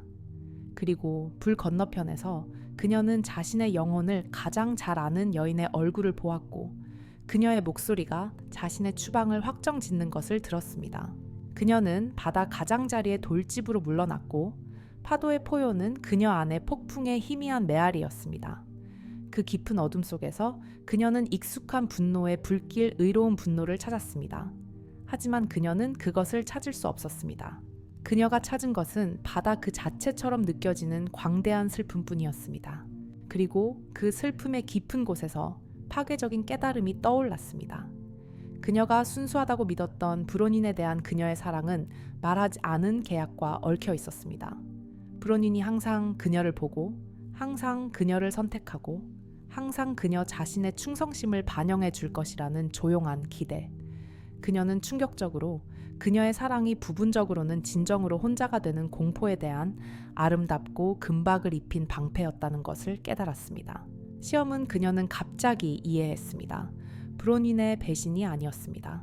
시험은 메이브가 지금 브로닌을 사랑할 방법을 찾을 수 있느냐는 것이었습니다. 어떤 인정의 희망도 없이 그녀를 사랑하는 것, 이 배신의 심연을 건너 그녀를 사랑하는 것, 사랑을 받기 위해서가 아니라 그저 사랑하는 것이 바다가 오르내리는 것이 그 본성이듯 그녀 자신의 본성이기 때문에 사랑하는 것. 세월이 흘렀습니다. 추장의 탐욕은 그의 몰락으로 이어졌고 그는 왔던 것처럼 빨리 사라졌습니다. 브로니는 늙고 외로운 여자로 남겨졌고 그녀의 이야기는 마법을 잃었으며 그녀의 마음은 자신의 선택의 유령들로 아팠습니다. 어느 날 겸손하고 상처 입은 채로 그녀는 메이브의 오두막으로 긴 걸음을 걸었고 씁쓸함으로 막힌 문을 예상했습니다. 대신 문이 열렸습니다. 그리고 메이브는 깊고 조용한 지혜를 담은 눈으로 그저 옆으로 비켜서며 말했습니다. 추워 보이는구나. 불 옆으로 들어오렴. 그녀는 그녀에게 뜨거운 차 한 잔과 따뜻한 담요를 주었고 마치 20년 전처럼요. 어떤 비난도 없었고 입장료로 사과를 요구하지도 않았습니다. 사랑은 여전히 거기에 있었습니다. 그것은 사라지지 않았습니다. 그것은 연금술을 거쳤습니다. 그것은 불같고 궁핍한 유대에서 별처럼 조용하고 변함없으며 무조건적인 것으로 변모했습니다. 이 이야기는 네 번째 관문의 핵심을 보여줍니다. 우리가 사랑하는 이들에 의한 배신의 고통은 조건적인 사랑에서 무조건적인 사랑으로 졸업하라는 초대입니다. 조건적인 사랑은 말합니다. 만약 네가 나를 기쁘게 하는 방식으로 행동한다면 나는 너를 사랑할 것이다. 무조건적인 사랑은 말합니다. 나는 너를 사랑한다. 끝. 왜냐하면 사랑은 내 심장 안의 태양이고 그 본성은 그저 빛나는 것이기 때문이다. 이것은 당신이 호구가 된다는 의미가 아닙니다. 메이브가 브로닌을 쫓아가거나 그녀의 잔인함을 묵인하지 않았다는 점에 유의하세요. 그녀는 그녀가 자신의 길을 걷도록 내버려 두었습니다. 무조건적인 사랑은 종종 경계를 설정하고 놓아주는 힘을 필요로 합니다. 사랑은 남지만 무기는 끝납니다. 이제 함께 이 치열하고 해방적인 사랑을 연습해 봅시다. 당신을 깊이 상처 입힌 사랑하는 사람을 떠올려 보세요. 그 아픔의 구체적인 모양을 느껴보세요. 실망감, 불이감, 여전히 칼처럼 비트는 기억. 이제 그 느낌과 함께 숨 쉬어보세요. 저항하지 마세요. 당신의 심장이 태양이라고 상상해 보세요. 잠시 이 다른 사람의 행동이 어떻게 당신의 태양 빛을 가리는 어두운 구름 그림자를 만들었는지 느껴보세요. 그 그림자의 차가움을 느껴보세요. 숨을 내쉬며 구름의 고통을 인정하세요. 그래, 이건 아프다. 이 상처는 진짜다. 이제 다음 숨과 함께 당신의 초점을 구름에서 태양 자체로 옮기세요. 구름 뒤로 가세요. 당신 자신의 심장의 거대하고 변함없으며 마르지 않는 용광로를 느껴보세요. 그것은 구름의 드라마 뒤에 항상 거기에 있었습니다. 이 태양은 타오르기 위해 누구에게서도 아무것도 필요로 하지 않습니다. 그 본성은 그저 발산하는 것입니다. 그 온기가 당신 자신의 가슴을 채우는 것을 느껴보세요.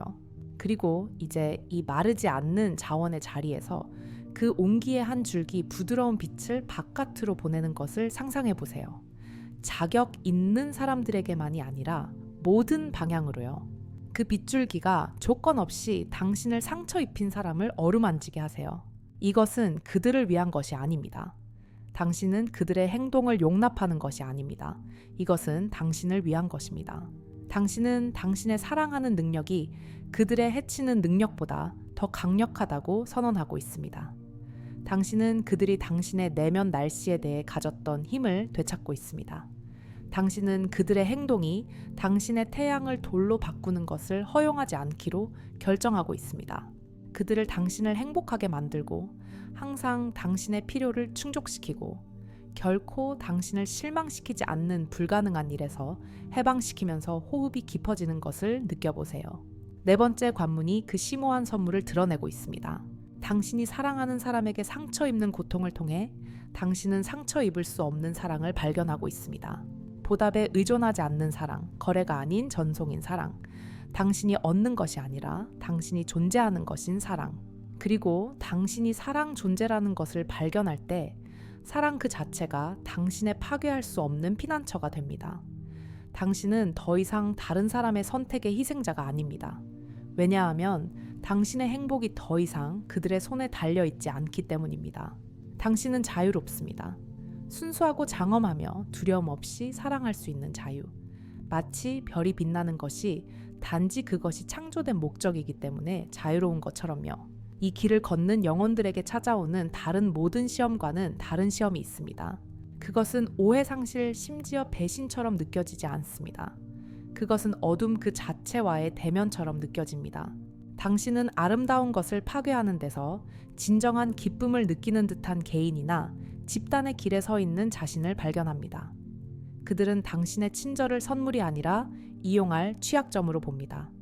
그들은 당신의 고결함을 강점이 아니라 조롱하고 해체해야 할 어리석음으로 봅니다.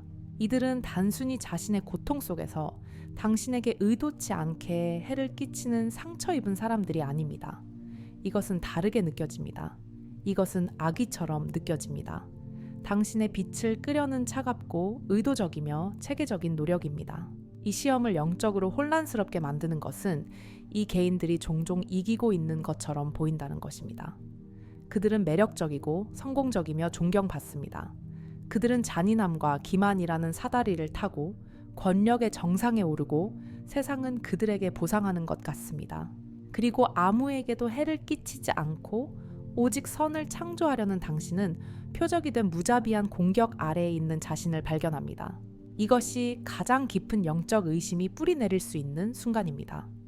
당신 신앙의 우물을 도구로 채울 수 있는 질문, 만약 우주가 진정으로 공정하다면 왜 그런 어둠이 번성하도록 허용하는가? 나의 선량함은 그저 순진한 것인가? 오래전 돌과 첨탑으로 이루어진 성곽 도시에는 안셀름이라는 시계 제작 장인이 살았습니다. 그는 광장 한적한 곳에 작업실을 둔 노인이었습니다. 안셀름은 단순히 시간을 알려주는 시계를 만들지 않았습니다. 그는 장엄한 천문, 시계 노쏘에와 구리 코발트 유리로 만든 공공의 걸작을 만들었습니다. 그것들은 달의 위상 계절의 변화, 황도대를 통과하는 행성들의 느리고 조용한 춤을 추적했습니다. 그것들은 단순한 기계가 아니었습니다. 그것들은 움직이는 기도였고 도시 전체의 우주적 질서, 아름다움, 그리고 그들 자신의 일상적인 투쟁보다 훨씬 더 위대한 리듬을 상기시켜 주었습니다. 안셀름은 조용했고 사랑받았으며 이 신성한 기술에 전적으로 헌신했습니다. 하지만 그 도시에는 상인 길드의 강력하고 무자비한 수장인 발레리우스라는 사람도 살았습니다. 발레리우스의 세계는 권력, 영향력, 비밀스러운 빛과 공개적인 굴욕 위에 세워졌습니다. 그는 철권으로 도시의 상업을 통제했습니다. 그는 안셀름을 견딜 수 없었습니다. 그는 노인의 조용한 위엄을 견딜 수 없었습니다. 그는 안셀름이 이익이나 권력이 아닌 아름다움 그 자체에 대한 사랑으로 일하는 것을 견딜 수 없었습니다. 안셀름의 존재 자체가 발레리우스의 금박을 입힌 예복 아래에 깊은 영적 빈곤을 비추는 조용한 거울이었습니다. 그리고 발레리우스는 자신의 진짜 얼굴을 보여주는 거울은 무엇이든 산산조각 내는 남자였습니다. 공격은 전략적이었습니다. 발레리우스는 안셀름의 기술을 흠잡을 수 없었으므로 그의 인격을 독살했습니다. 그는 권력의 전당에서 시계의 상징들이 이단적이며 이교도 마법의 한 형태라고 속삭이기 시작했습니다. 그는 시의회에 영향력을 행사하여 안셀름의 작업을 사치스러운 사치로 선언하고 그의 작업실에 엄청난 세금을 부과하게 했습니다. 그는 음유시인들에게 돈을 주어 별이 빛나는 꿈에 빠져 도시가 해결해야 할 진짜 문제를 외면하는 늙은 시계 제작자를 미묘하게 조롱하는 노래를 부르게 했습니다. 마지막 파괴적인 타격은 도시의 여름 축제 밤에 가해졌습니다. 하늘을 밝히는 불꽃놀이를 틈타 발레리우스의 부하들은 술 취한 행락객으로 위장하고 광장의 큰 시계탑에 올랐습니다. 그들은 아무것도 훔치지 않았습니다. 그들은 오직 파괴하기 위해 왔습니다. 철망치로 그들은 섬세하게 맞물린 톱니바퀴들을 부수었습니다. 그들은 황도대의 짙푸른 유리를 산산조각 냈습니다. 그들은 태양과 달의 경로를 따라가던 황금 바늘을 구부렸습니다. 그들은 안셀름의 필생의 작품을 엉망진창이고 조용한 잔해로 남겨두었습니다.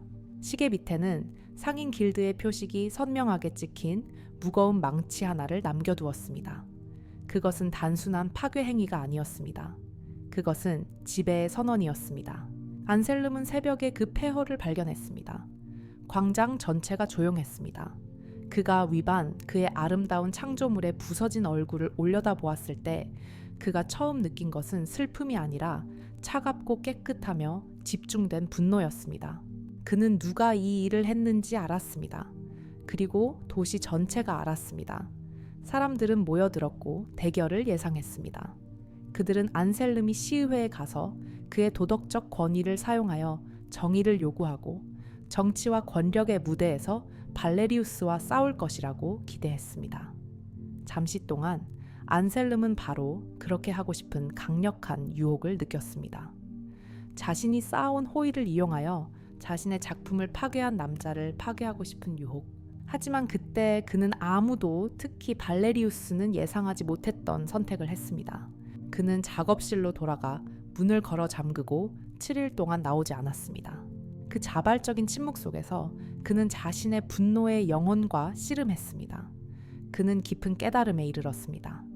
발레리우스의 조건 고발, 여론 권력 다툼으로 그와 싸우는 것은 발레리우스의 세계로 들어가는 것이었습니다. 그리고 그 세계에서는 발레리우스가 항상 이길 것이었습니다. 왜냐하면 그것은 그가 창조한 세계였기 때문입니다. 어둠의 도구로 어둠과 싸우는 것은 어둠의 피조물이 되는 것입니다.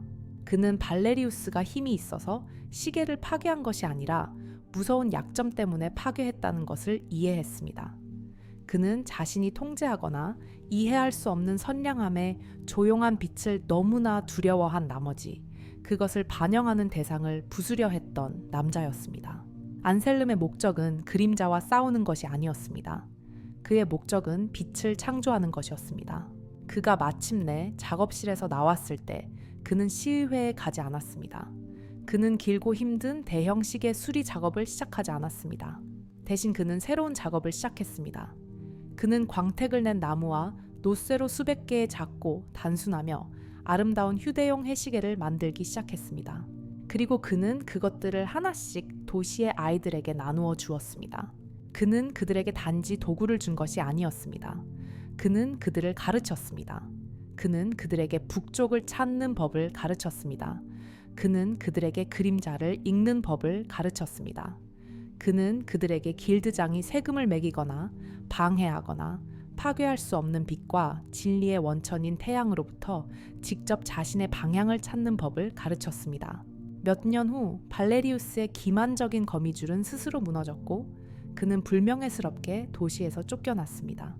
광장의 대형 시계는 부서진 채로 남아 공허한 승리의 기념비가 되었습니다. 하지만 도시는 이제 위를 올려다보는 법을 아는 한 세대의 시민들로 가득 찼습니다. 그들은 조용한 노인에게서 진정한 방향은 다른 사람들에 의해 부서질 수 있는 복잡한 기계에서 오는 것이 아니라 빛과의 직접적인 연결에서 온다는 것을 배웠습니다. 단 하나의 취약한 걸작은 수천 개의 단순하고 강인한 진실들로 대체되었습니다. 이 이야기는 5번째 관문의 핵심을 보여줍니다. 우주는 당신이 정면 대결에서 악의를 이길 만큼 강한지 시험하는 것이 아닙니다. 그것은 당신이 보복으로 악의적이 되지 않을 만큼 현명한지 시험하는 것입니다. 당신이 계산된 잔인함으로 응답하는 순간 당신은 전투의 결과와 상관없이 시험에 패배한 것입니다. 이것이 다이아몬드 심장의 길입니다. 다이아몬드는 어둠과 싸우지 않습니다. 그것은 빛을 끌어들여 다시 밖으로 발산하고 너무나 눈부셔서 어둠은 그저 무관해집니다. 당신 자신의 이 시험과의 만남을 생각해 보세요. 당신의 명성을 파괴하기 위해 일하는 온라인 트롤, 거짓말을 전략으로 사용하는 사업 경쟁자, 다른 사람들을 위해 혼돈과 고통을 창조하는 데서 번성하는 것처럼 보이는 당신 삶의 사람. 자연스럽고 인간적인 충동은 방역하는 것입니다. 그들을 폭로하는 것입니다. 당신의 동맹을 모아 그들의 불에 더 큰 불로 맞서는 것입니다. 하지만 이 시험은 당신을 더 높은 전략으로 초대하고 있습니다. 어둠의 조건으로 어둠과 교전하지 않는 전략입니다. 이제 함께 이 다이아몬드 같은 힘을 연습해 봅시다. 당신이 진정한 악이라고 느끼는 사람이나 상황을 떠올려 보세요. 정당한 분노의 그 차가운 불길을 느껴보세요. 정의에 대한 갈망, 그들이 마침내 자신들의 행동에 대한 결과를 마주하기를 바라는 마음, 그 느낌을 인정하세요. 그것은 균형과 진실을 위한 건강한 영혼의 외침입니다. 이제 그 불길 속으로 숨을 들이쉬세요. 새벽에 망가진 시계 앞에 서 있는 안셀름이 되었다고 상상해보세요. 싸우고 싶은 끌림 복수의 유혹을 느껴보세요. 그리고 다음 숨과 함께 그가 내렸던 선택을 하세요. 당신의 내면의 시선을 부서진 기계에서 돌리세요. 불의의 세부 사항에서 멀어지세요. 싸움의 만족스러운 드라마에서 벗어나세요. 당신의 내면의 시선을 위로 태양을 향해 돌리세요. 모든 빛의 원천, 당신 자신의 진정한 본성인 빛과 연결하세요. 인간의 드라마에 의해 더럽혀지지 않는 빛, 그저 영원히 존재하는 빛. 싸움에 무겁고 유독한 짐을 내쉬세요. 당신 자신의 빛에 깨끗하고 맑으며 단순한 정수를 들이쉬세요. 당신은 그들의 행동을 용납하는 것이 아닙니다. 당신은 그들이 벌을 면하게 두는 것이 아닙니다. 당신은 심오한 전략적 결정을 내리고 있습니다. 당신은 당신의 소중한 생명력을 그들의 어둠과 싸우는 데 투자하는 것이 아니라 당신 자신의 빛을 가꾸는 데 투자하기로 선택하고 있습니다. 분노를 붙들고 있는 것은 현자들은 말합니다. 다른 사람에게 던지려는 의도로 뜨거운 석탄을 쥐고 있는 것과 같다고. 당신이 바로 그 화상을 입는 사람입니다.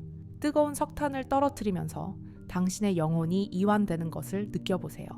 당신이 논쟁을 되새기고 방어를 계획하고 그들의 몰락을 바라면서 얼마나 많은 에너지를 새어나가게 했는지 알아차리세요.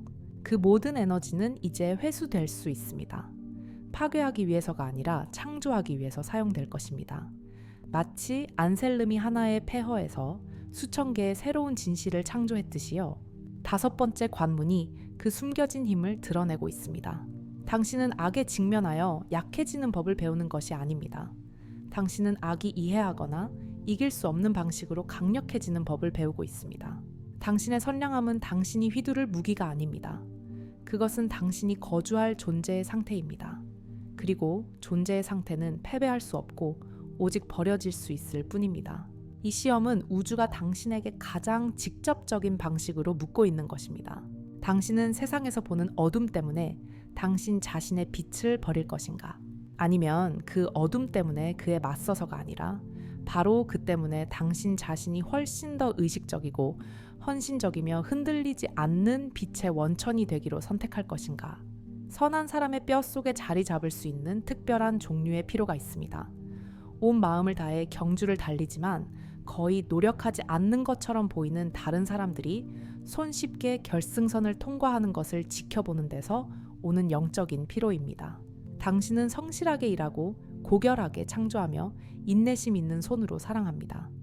하지만 당신이 갈망하는 성공, 종종 영광을 위해서가 아니라 단지 평화와 안정의 공간을 위해서 은 결코 가까워지지 않는 먼 해안선처럼 남아 있습니다. 한편 당신은 지름길을 택하고 품질을 타협하며 영혼보다 양을 우선시하는 사람들이 빠르고 눈부신 성공을 거두는 것을 목격합니다. 그들의 배는 보물로 가득 차 들어오지만 당신은 여전히 굳은 살 박인 손으로 그물을 고치고 있습니다. 조용한 시간에 위험한 질문이 당신을 괴롭히기 시작할 수 있습니다. 나의 고결함은 자기 파괴의 한 형태인가? 올바른 방식으로 일을 하려는 나의 헌신은 사실 빠르고 손쉬운 것을 보상하는 세상에서 바보의 소임인가? 태양흑 그리고 신성한 지연의 심오한 지혜에 대한 이야기를 들려드리겠습니다. 마치 태양과 와인의 신들이 조각한 것처럼 보이는 계곡에 할머니로부터 포도원을 물려받은 리비아라는 여인이 살았습니다. 이것들은 쉬운 포도나무가 아니었습니다. 그것들은 고대의 마디가 굵고 완고하며 가파르고 바위투성이인 언덕에 매달려 있었습니다.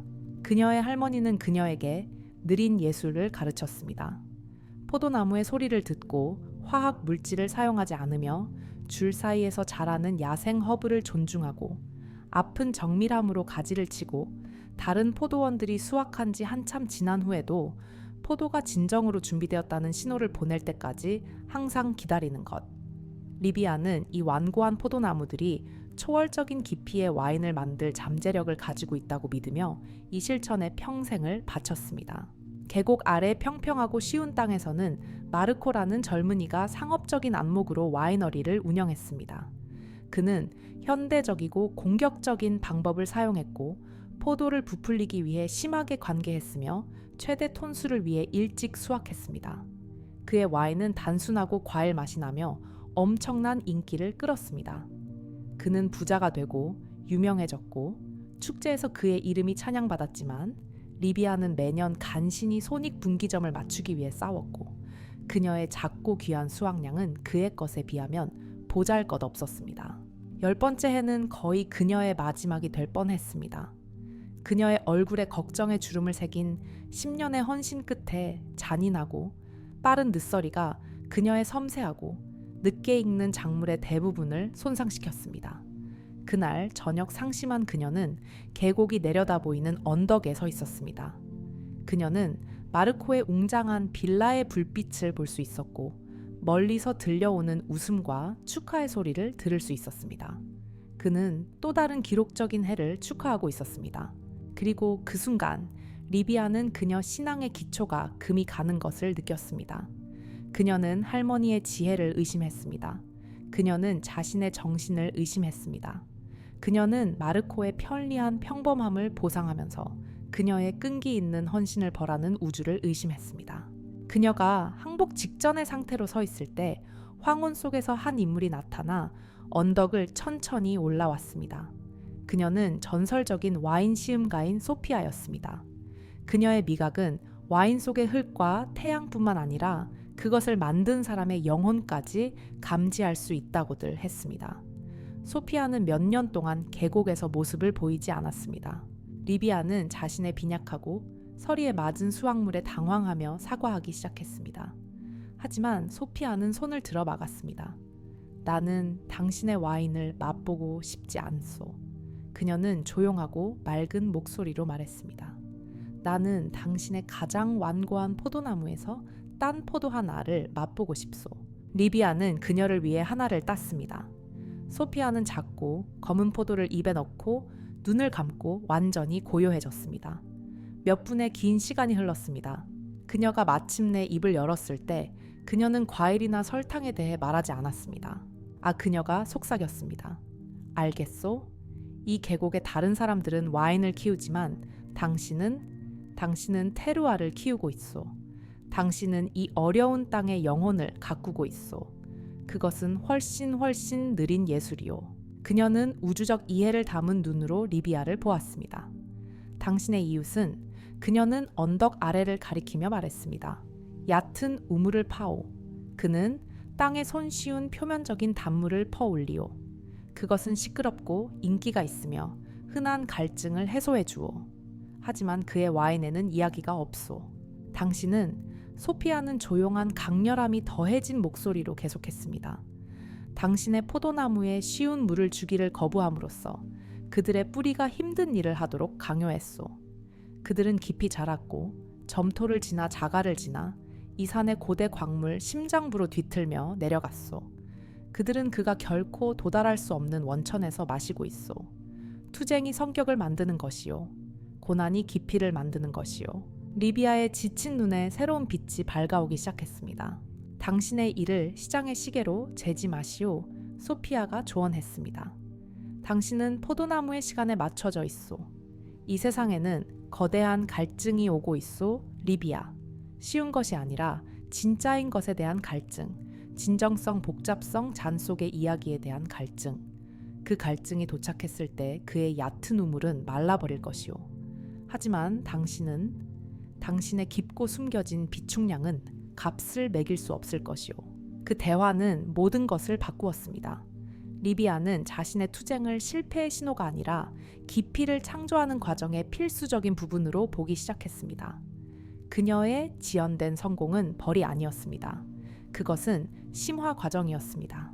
몇 년 후 소피아의 예언은 실현되었습니다. 세상의 미각은 단순하고 시끄러운 것에 지쳤습니다. 진실을 찾는 사람들은 이야기가 있는 영혼이 있는 와인을 찾기 시작했습니다. 진정성을 찾아 순례하던 한 유명한 비평가가 리비아의 작은 와이너리를 발견했습니다. 그는 그녀의 와인을 맛보고 그것을 걸작 산의 심장이 담긴 액체 이야기라고 선언했습니다.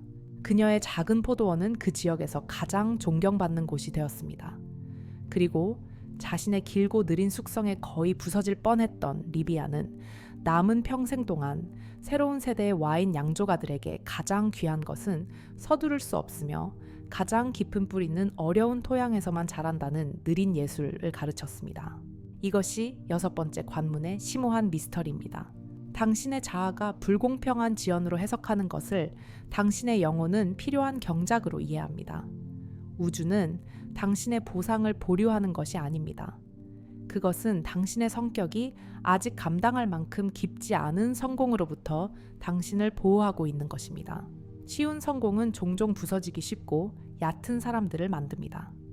끈기 있게 견뎌낸 지연된 성공은 고대 포도나무에 깊고 강인한 뿌리를 가진 영혼을 키웁니다. 당신의 삶, 당신의 가장 헌신적인 노력이 가장 느린 결과를 낳는 것처럼 보이는 그 영역을 생각해 보세요. 윤리적으로 사업을 구축하고 있지만 지름길을 택하는 경쟁자들이 번창하는 동안 달팽이 속도로 성장하는 그 사업. 다른 사람들이 결코 지속되지 않는 빠른 해결책을 선택하는 동안 당신이 선택한 느린 치유와 자기 인식의 길, 인기 있고 팔기 쉬운 것을 위해 당신의 비전을 타협하기를 거부하며 창조하고 있는 그 예술. 만약 이 지연이 당신의 실패의 신호가 아니라 당신의 잠재력에 대한 우주의 깊은 존경의 신호라면 어떨까요? 이제 함께 이 과정을 신뢰하는 연습을 해봅시다. 눈을 감고 당신 자신의 노력이라는 내면의 포도원으로 여행을 떠나보세요. 실망스럽게 불모지처럼 느껴지는 프로젝트 꿈, 당신 삶의 일부를 보세요. 실망감, 피로감 포기하거나 기준을 타협하고 싶은 유혹을 느껴보세요. 이제 당신이 리비아처럼 그 언덕에 서서 같은 절망을 느끼고 있다고 상상해보세요. 그리고 저는 당신이 인식을 전환하도록 초대합니다. 가지에 실망스러운 열매가 없는 것에서 당신의 의식을 아래로 보내세요.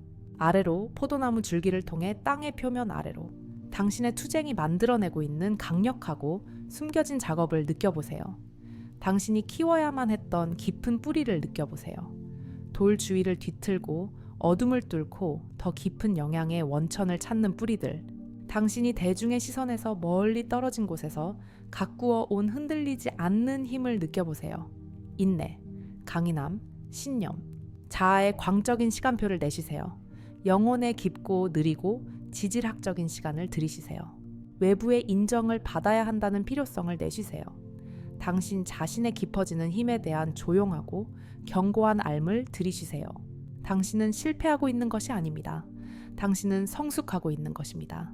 당신은 단지 음료가 아니라 빈티지로 만들어지고 있습니다. 그리고 빈티지는 시간 압력 그리고 겉으로 보기에 비생산적인 긴 조용한 계절을 필요로 합니다. 우주는 당신에게 수확을 거부하는 것이 아닙니다. 그것은 흉내낼 수 없고 서두를 수 없는 영혼의 품질을 고집하고 있는 것입니다. 6번째 관문이 그 숨겨진 축복을 드러내고 있습니다. 당신의 지연된 성공은 당신 안의 성공 그 자체보다 훨씬 더 귀중한 것, 즉 흔들리지 않는 성격을 만들고 있습니다. 그래서 당신의 수확이 마침내 올 때 그리고 올 것입니다. 그것은 당신이 준비된 것을 발견할 것입니다. 단지 그것을 우아하게 받기 위해서가 아니라 그것을 구현하고 공유하고 그 진정한 가치를 이해하기 위해서요. 당신은 뒤처지고 있는 것이 아닙니다. 당신은 가장 신성한 방식으로 당신 자신의 장엄한 숙성의 완벽한 순간을 위해 보류되고 있는 것입니다. 이 여정에는 가장 혼란스러울 수 있는 통로가 찾아옵니다. 어느 날 아침 당신은 깨어나고 지금까지 당신을 안내해온 바로 그 길이 허공으로 사라져버립니다. 한때 당신에게 평화를 가져다 주었던 수행들은 이제 공허한 동작처럼 느껴집니다. 당신의 성소였던 명상은 이제 텅 빈 방에 앉아 있는 것처럼 느껴집니다. 당신의 지도였던 지혜는 이제 당신이 더 이상 이해할 수 없는 언어처럼 읽힙니다. 이것은 신앙의 위기가 아닙니다. 당신은 믿음을 잃지 않았습니다. 이것은 감정의 위기입니다. 한때 의미로 가득 찼던 내면의 풍경은 평평하고 특징 없는 사막이 되어버렸습니다. 불꽃이 사라졌습니다. 이것은 우울증의 어둠은 아니지만 무섭도록 비슷하게 느껴질 수 있습니다. 이것은 최고 등급의 영적 현상입니다. 신성한 침묵의 시험. 그것은 종종 큰 성장의 시기 이후에 찾아와 당신이 사기꾼처럼 느끼게 하고 당신이 가졌던 모든 통찰력이 거대한 환상이었는지 의심하게 만듭니다. 당신은 아직 가장 무서운 질문을 하기 시작합니다. 내가 그것을 잃어버렸다면 어떨까? 내가 영원히 나의 연결을 잃어버렸다면 어떨까? 신을 감동시킨 아름다운 소리와 그 뒤따른 침묵에 대한 이야기를 들려드리겠습니다. 위대한 도시 이스파한의 중심부에는 단순한 갈대 피리인 네이의 명인 파리드라는 음악가가 살았습니다. 파리드가 연주할 때 그는 단순히 갈대의 숨을 불어넣는 것이 아니라 듣는 이의 영혼에 생명을 불어넣는다고들 했습니다. 그의 음악은 그의 기도였습니다. 치솟는 음표 애절한 속삭임 숨막히는 쉼표 속에서 파리드는 신성과의 깊고 황홀한 합의를 느꼈습니다. 그에게 신은 사상이 아니라 그의 숨결이 멜로디가 될 때 맛볼 수 있는 유형의 존재였습니다. 그의 정체성, 그의 목적, 그의 길, 그것은 모두 하나이자 같았습니다. 음악. 그러던 어느 날 그것이 멈췄습니다. 그는 레일을 집어들고 입술에 대고 연주하기 시작했습니다. 음표는 기술적으로 완벽했습니다. 그의 기술은 흠잡을 데 없었습니다. 하지만 현존은 사라졌습니다. 음악은 아름답고 공허한 껍데기였습니다. 영혼 없는 몸, 공황 상태에 빠졌습니다. 그는 더 오랜 시간 연주했고 손가락이 아팠습니다. 그는 단식하고 기도하며 사랑하는 연결의 귀환을 간청했습니다. 그는 위대한 시인 성인의 무덤으로 순례를 떠났습니다. 하지만 그가 필사적으로 그 느낌을 찾으려 할수록 그것은 더욱 멀어졌습니다. 한때 은총의 셈이었던 그의 음악은 이제 마른 우물이었습니다. 그는 무대 위의 배우처럼 느껴졌고 신성한 영감을 받은 음악가의 역할을 연기하며 더 이상 느끼지 못하는 대사를 말했습니다. 그는 영원히 음악을 포기하고 침묵과 수치 속에서 남은 날들을 살기로 결심했습니다. 마지막 수단으로 그는 도시의 가장 오래된 구역에 사는 날카로운 시와 더욱 날카로운 지혜로 유명한 은둔 신비가 자라라는 노파를 찾아갔습니다. 그는 책과 잠자는 고양이들에게 둘러싸인 소박한 방에서 그녀를 발견했습니다. 그는 그녀를 위해 연주했고 그의 완벽하고 공허한 음악이 공간을 채웠습니다. 그런 다음 목이 메인 목소리로 그는 자신의 영적 사막, 이 끔찍한 신성으로부터의 침묵에 대해 말했습니다. 자라는 눈을 감고 들었습니다. 그가 끝마쳤을 때 그녀의 얼굴에 느린 미소가 번졌고 그리고 그녀는 놀라운 일을 했습니다. 그녀는 웃기 시작했습니다. 조롱이 아닌 오직 기쁨만이 담긴 맑고 울리는 웃음이었습니다. 아파리드 그녀가 외쳤습니다. 사랑하는 이가 마침내 당신에게 최고의 찬사를 보냈군요. 그분은 당신을 즐겁게 하는데 지치셔서 당신이 마침내 돌아서서 그분의 얼굴을 보게 하려는 겁니다. 파리드는 어리둥절한 채 그녀를 쳐다보았습니다. 사랑하는 음악가여, 그녀는 목소리를 낮추며 말했습니다. 당신은 사랑하는 이와 사랑에 빠진 것이 아닙니다. 당신은 사랑하는 이의 느낌과 사랑에 빠졌습니다. 당신은 멜로디의 달콤함, 하빌의 황홀경에 중독되었습니다. 당신은 마치 협곡의 아름다운 메아리에 너무나 사로잡혀 그 장엄한 협곡 자체를 보기 위해 결코 돌아보지 않는 사람과 같았습니다. 메아리의 근원을 보려면 그녀는 설명했습니다. 먼저 메아리가 잠잠해져야만 합니다. 그런 다음 그녀는 그에게 간단하지만 고통스러운 지시를 내렸습니다. 집으로 돌아가시오. 40일 밤낮으로 당신의 피리를 상자에 넣어두시오. 연주하지 마시오. 흥얼거리지도 마시오. 당신의 유일한 영적 수행은 이것입니다. 매일 음악이 있었던 침묵 속에 앉아 있으시오.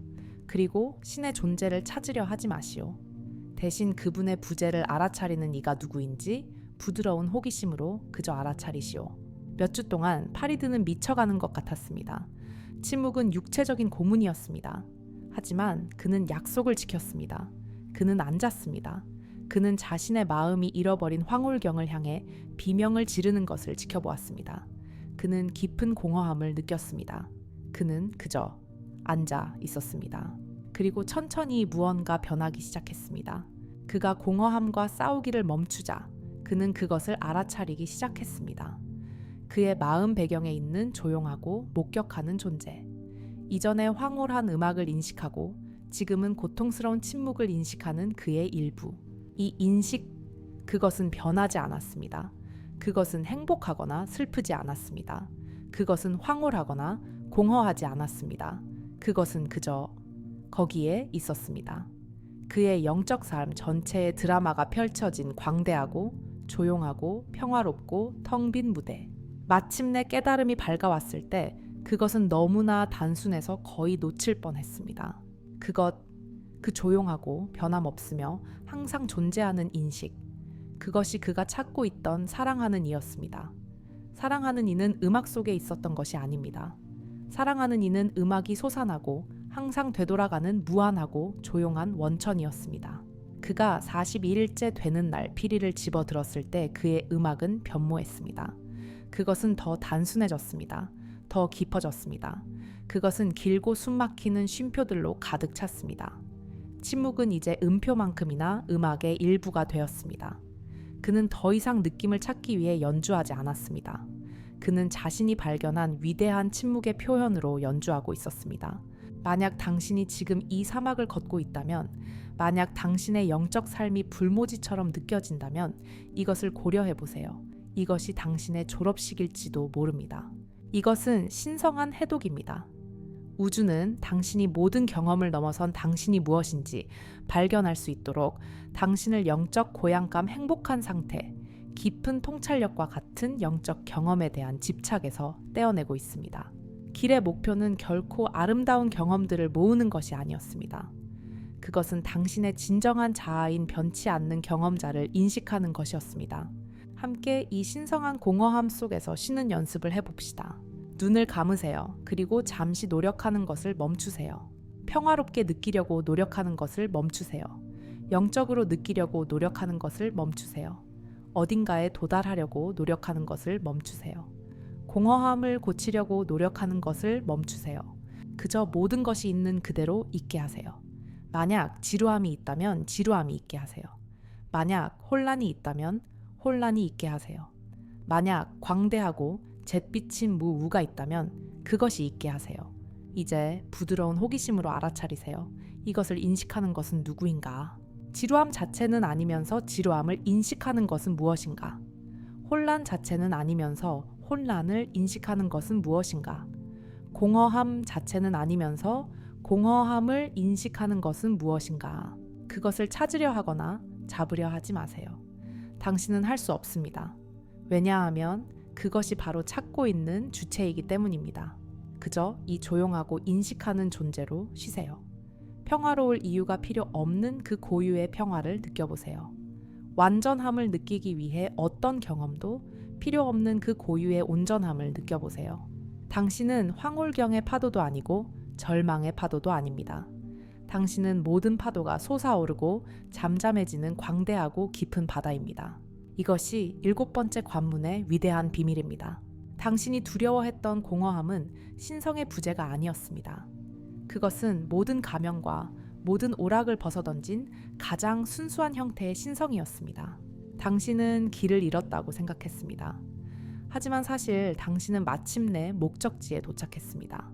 결코 다른 곳에 있었던 것이 아니라 항상 이미 바로 여기에 있었던 목적지예요. 당신은 결코 잃어버릴 수 없었던 것을 찾았습니다. 당신은 항상 당신이었던 존재가 되었습니다. 영적인 길에는 다른 어떤 두려움과도 다른 잊히지 않는 경험이 있습니다. 그것은 방에 들어서면서 불길한 예감과 함께 당신이 전에 이곳에 와본 적이 있다는 것을 깨닫는 기이하고 오싹한 느낌입니다. 벽지는 다르고 가구는 재배치되었으며 얼굴들은 새롭지만 공기는 무서운 익숙함으로 가득 차 있습니다. 당신은 필연적으로 당신의 마음을 아프게 할 똑같은 종류의 사람에게 다시 끌리는 자신을 발견합니다. 당신은 새 직장을 구했지만 당신이 맹세코 떠나왔던 똑같은 유독한 권력 역학을 발견합니다. 당신은 문제를 피하기 위해 새 도시로 이사하지만 새로운 등장인물들로 당신의 문제를 완벽하게 재현해낸 자신을 발견합니다. 처음에는 운명을 탓합니다. 그런 다음 당신은 당신의 불운을 저주합니다. 하지만 결국 훨씬 더 파괴적인 가능성이 서서히 드러나기 시작합니다. 이 반복되는 모든 장면들에서 공통 분모가 바로 당신이라는 깨달음입니다. 이것은 특히 자신의 성장에 열심히 노력해 온 사람에게는 가장 영혼을 짓누르는 시험일 수 있습니다. 당신은 치료를 받았고 책을 읽었으며 명상을 했고 용서했습니다. 당신은 치유되었다고 생각했습니다. 하지만 여기 당신은 다시 같은 보이지 않는 순환에 갇혀 영원히 똑같은 고통스러운 드라마를 재현하도록 강요받는 유령처럼 느끼고 있습니다. 당신은 당신의 모든 진보가 단지 아름다운 거짓말이었는지 의심하기 시작합니다. 한 명석한 창조자와 그의 위대한 창조물들을 해안에 묶어두었던 패턴에 대한 이야기를 들려드리겠습니다. 소금과 삼나무 냄새가 나는 위대한 항구 도시에 엘리아스라는 조선공이 살았습니다. 그는 천재였습니다. 그가 설계한 배들은 다른 어떤 배들보다도 빠르고 아름다웠으며 항해에 적합했습니다. 하지만 엘리아스의 경력은 거의의 비극적인 역사였습니다. 그는 비밀스럽고 혼란스러운 패턴을 가지고 살았습니다. 그의 장엄한 배 중 하나가 가장 큰 성공의 정점에 있을 때 왕실의 의뢰 전날 전설적인 경주 하루 전 항상 설명할 수 없는 문제가 발생했습니다. 완벽하게 건조된 도치대가 갑자기 금이 가고 벨러스트의 계산착오가 갑자기 발견되거나 기이한 조수가 선체를 손상시켰습니다. 엘리아스는 항상 그럴듯한 외부적인 이유를 가지고 있었습니다. 그는 경쟁자들의 질투를 탓했고 목재의 품질을 저주했으며 바다의 변덕스러운 신들을 한탄했습니다. 자신의 작업장이 저주받았다고 확신한 그는 명성을 버리고 바다 건너 새 도시로 여행을 떠나 마침내 과거의 유령들로부터 자유로운 완벽한 배 한 척을 만들기로 결심했습니다. 그리고 그는 해냈습니다. 그는 새로운 후원자를 확보하고 최고급 재료를 사용했으며 새롭고 희망에 찬 선원들과 함께 그의 걸작을 만들었습니다. 그것은 마치 꿈에서 태어난 듯한 배였습니다. 그것의 기념비적인 첫 항해 전날 밤 그를 기리기 위한 성대한 연회가 열렸습니다. 하지만 엘리아스는 임박한 무조건적인 성공이라는 낯선 느낌에 압도되어 깊고 이름 없는 불안감을 느꼈습니다. 그는 와인을 너무 많이 마셨습니다. 그날 밤 늦게 나중에 기억나지 않는다고 주장할 안개 속에서 그는 자신의 창조물을 마지막으로 한 번 더 보기 위해 작업장으로 돌아왔습니다. 그는 실수로 기름에 젖은 넝마 더미 옆에 켜진 등불을 너무 가까이 두었습니다. 불이 났습니다.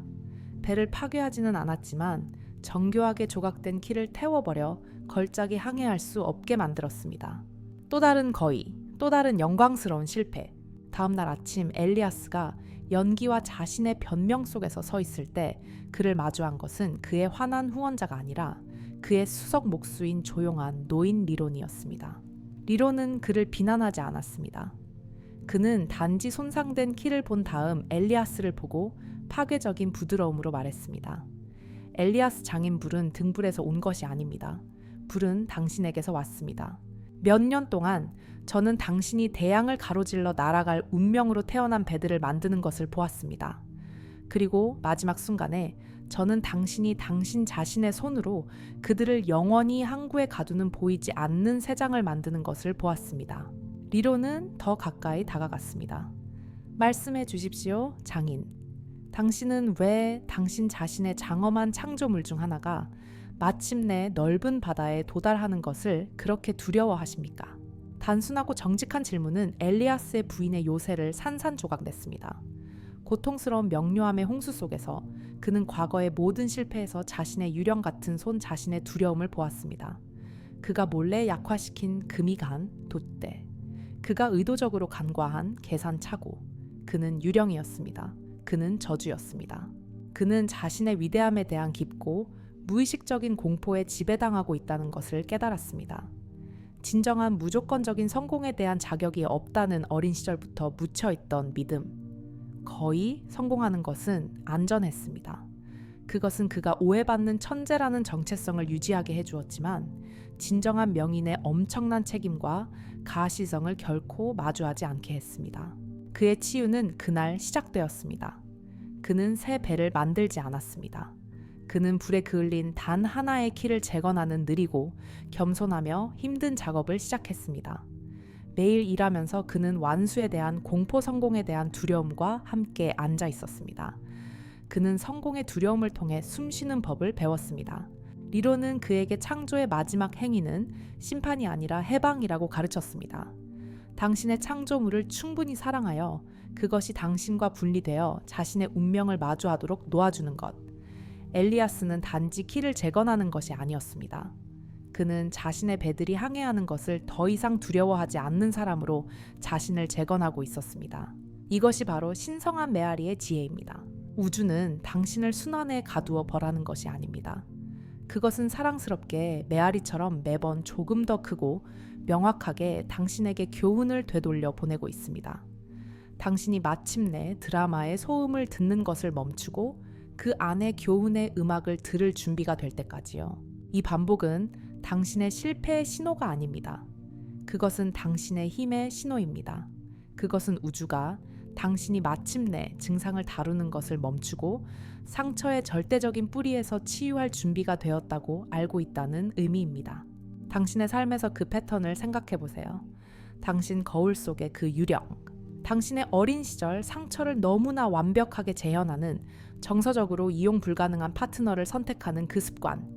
책임감이 두려워 큰 승진 직전에 직장이나 프로젝트를 그만두는 그 충동. 친밀감의 평화가 너무나 낯설고 불안하게 느껴져 건강한 관계에서 싸움을 유발하려는 그 강박.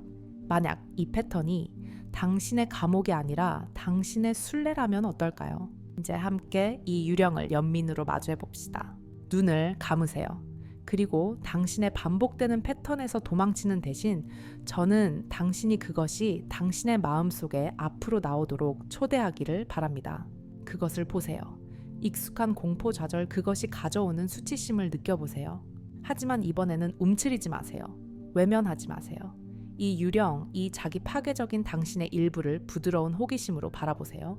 그리고 그것에게 부드러운 내면의 질문을 하세요. 네오는 나를 무엇으로부터 보호하려 하는 거니?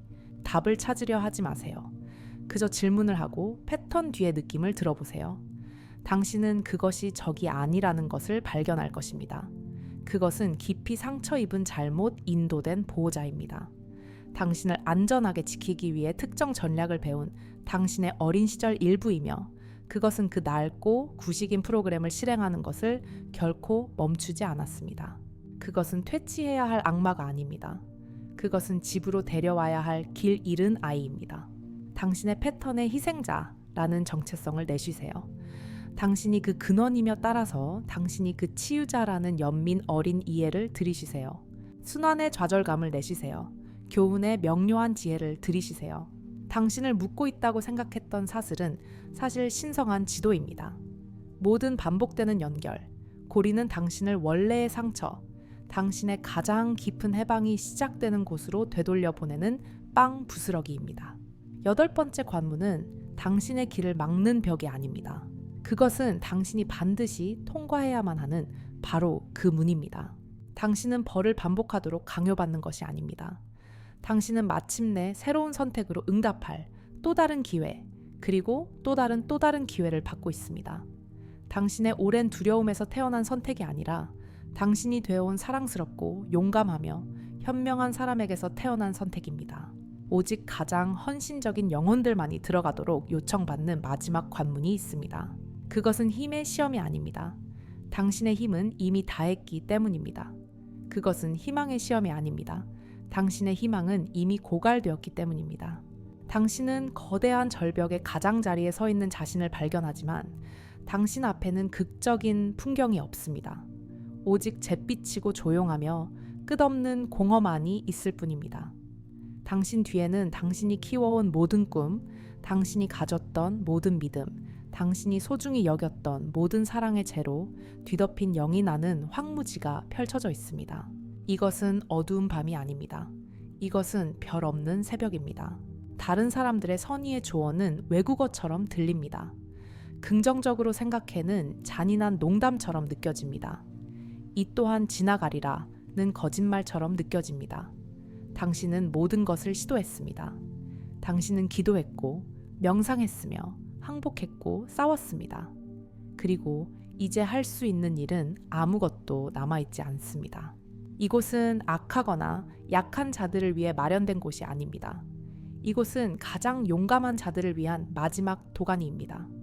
당신이 여기에 있는 이유는 바로 당신이 너무나 완전하게 사랑했기 때문이고 너무나 온전히 주었기 때문이며 너무나 맹렬하게 믿었기 때문입니다.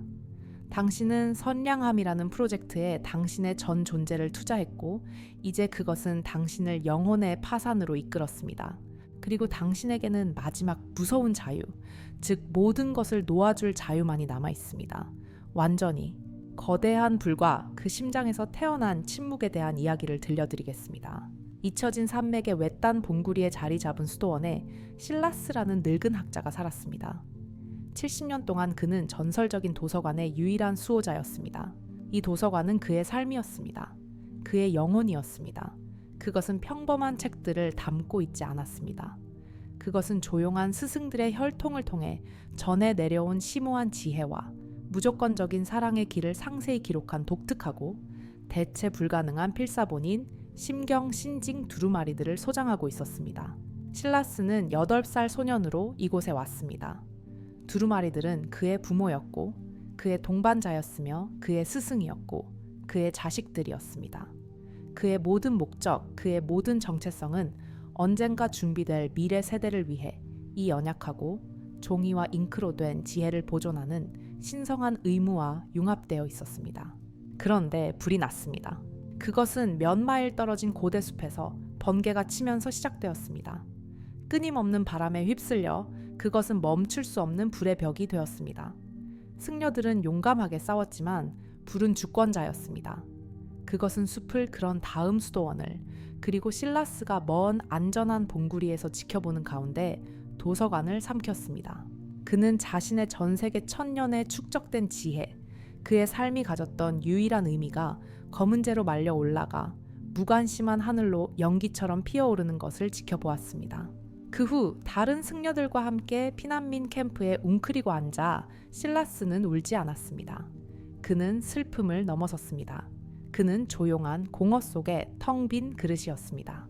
그가 외웠던 지혜는 이제 조롱하는 유령들의 합창처럼 느껴졌습니다. 비집착에 관한 경전을 아는 것이 무슨 소용인가 그는 생각했습니다. 내가 집착했던 단 하나가 증발해버렸는데 그는 역사상 가장 위대한 영적 실패자처럼 느껴졌습니다. 차갑고 날카로운 생각이 그의 마음에 박혔습니다. 차라리 단순하고 무지한 농부가 되는 것이 나았을 것이다. 이 지혜에 대한 나의 사랑이 바로 나를 완전히 파괴한 것이었다. 그는 죽음을 원하지 않았습니다. 그는 그저 계속 살아갈 이유가 전혀 없었습니다. 그를 위로할 스승은 없었습니다. 열쇠를 건네줄 현명한 스승도 없었습니다. 이 마지막 관문에서는 당신은 완전히 혼자입니다. 그가 죄로 뒤덮인 채 앉아 텅 빈 손을 응시하고 있을 때 잃어버린 두루마리 중 하나의 한 구절이 그의 기억 깊은 곳에서 떠올랐습니다. 그것은 생각이나 지식의 조각으로 온 것이 아니었습니다. 그것은 공허의 중심에서 조용한 온기 살아있는 존재로 솟아올랐습니다. 그릇이 깨져야 빛이 풀려난다. 그는 자신의 손텅 비고 재로 얼룩진 손을 내려다 보았습니다. 그리고 그는 이해했습니다. 평생 동안 그는 빛의 수호자였습니다. 그릇의 큐레이터, 종이와 잉크의 보호자. 그는 지혜를 사랑했지만 그 형태에 집착했습니다. 불은 그 무섭고 비인격적인 은총 속에서 지혜를 파괴한 것이 아니었습니다. 그것은 단지 그것을 담고 있던 새 장을 파괴했을 뿐입니다.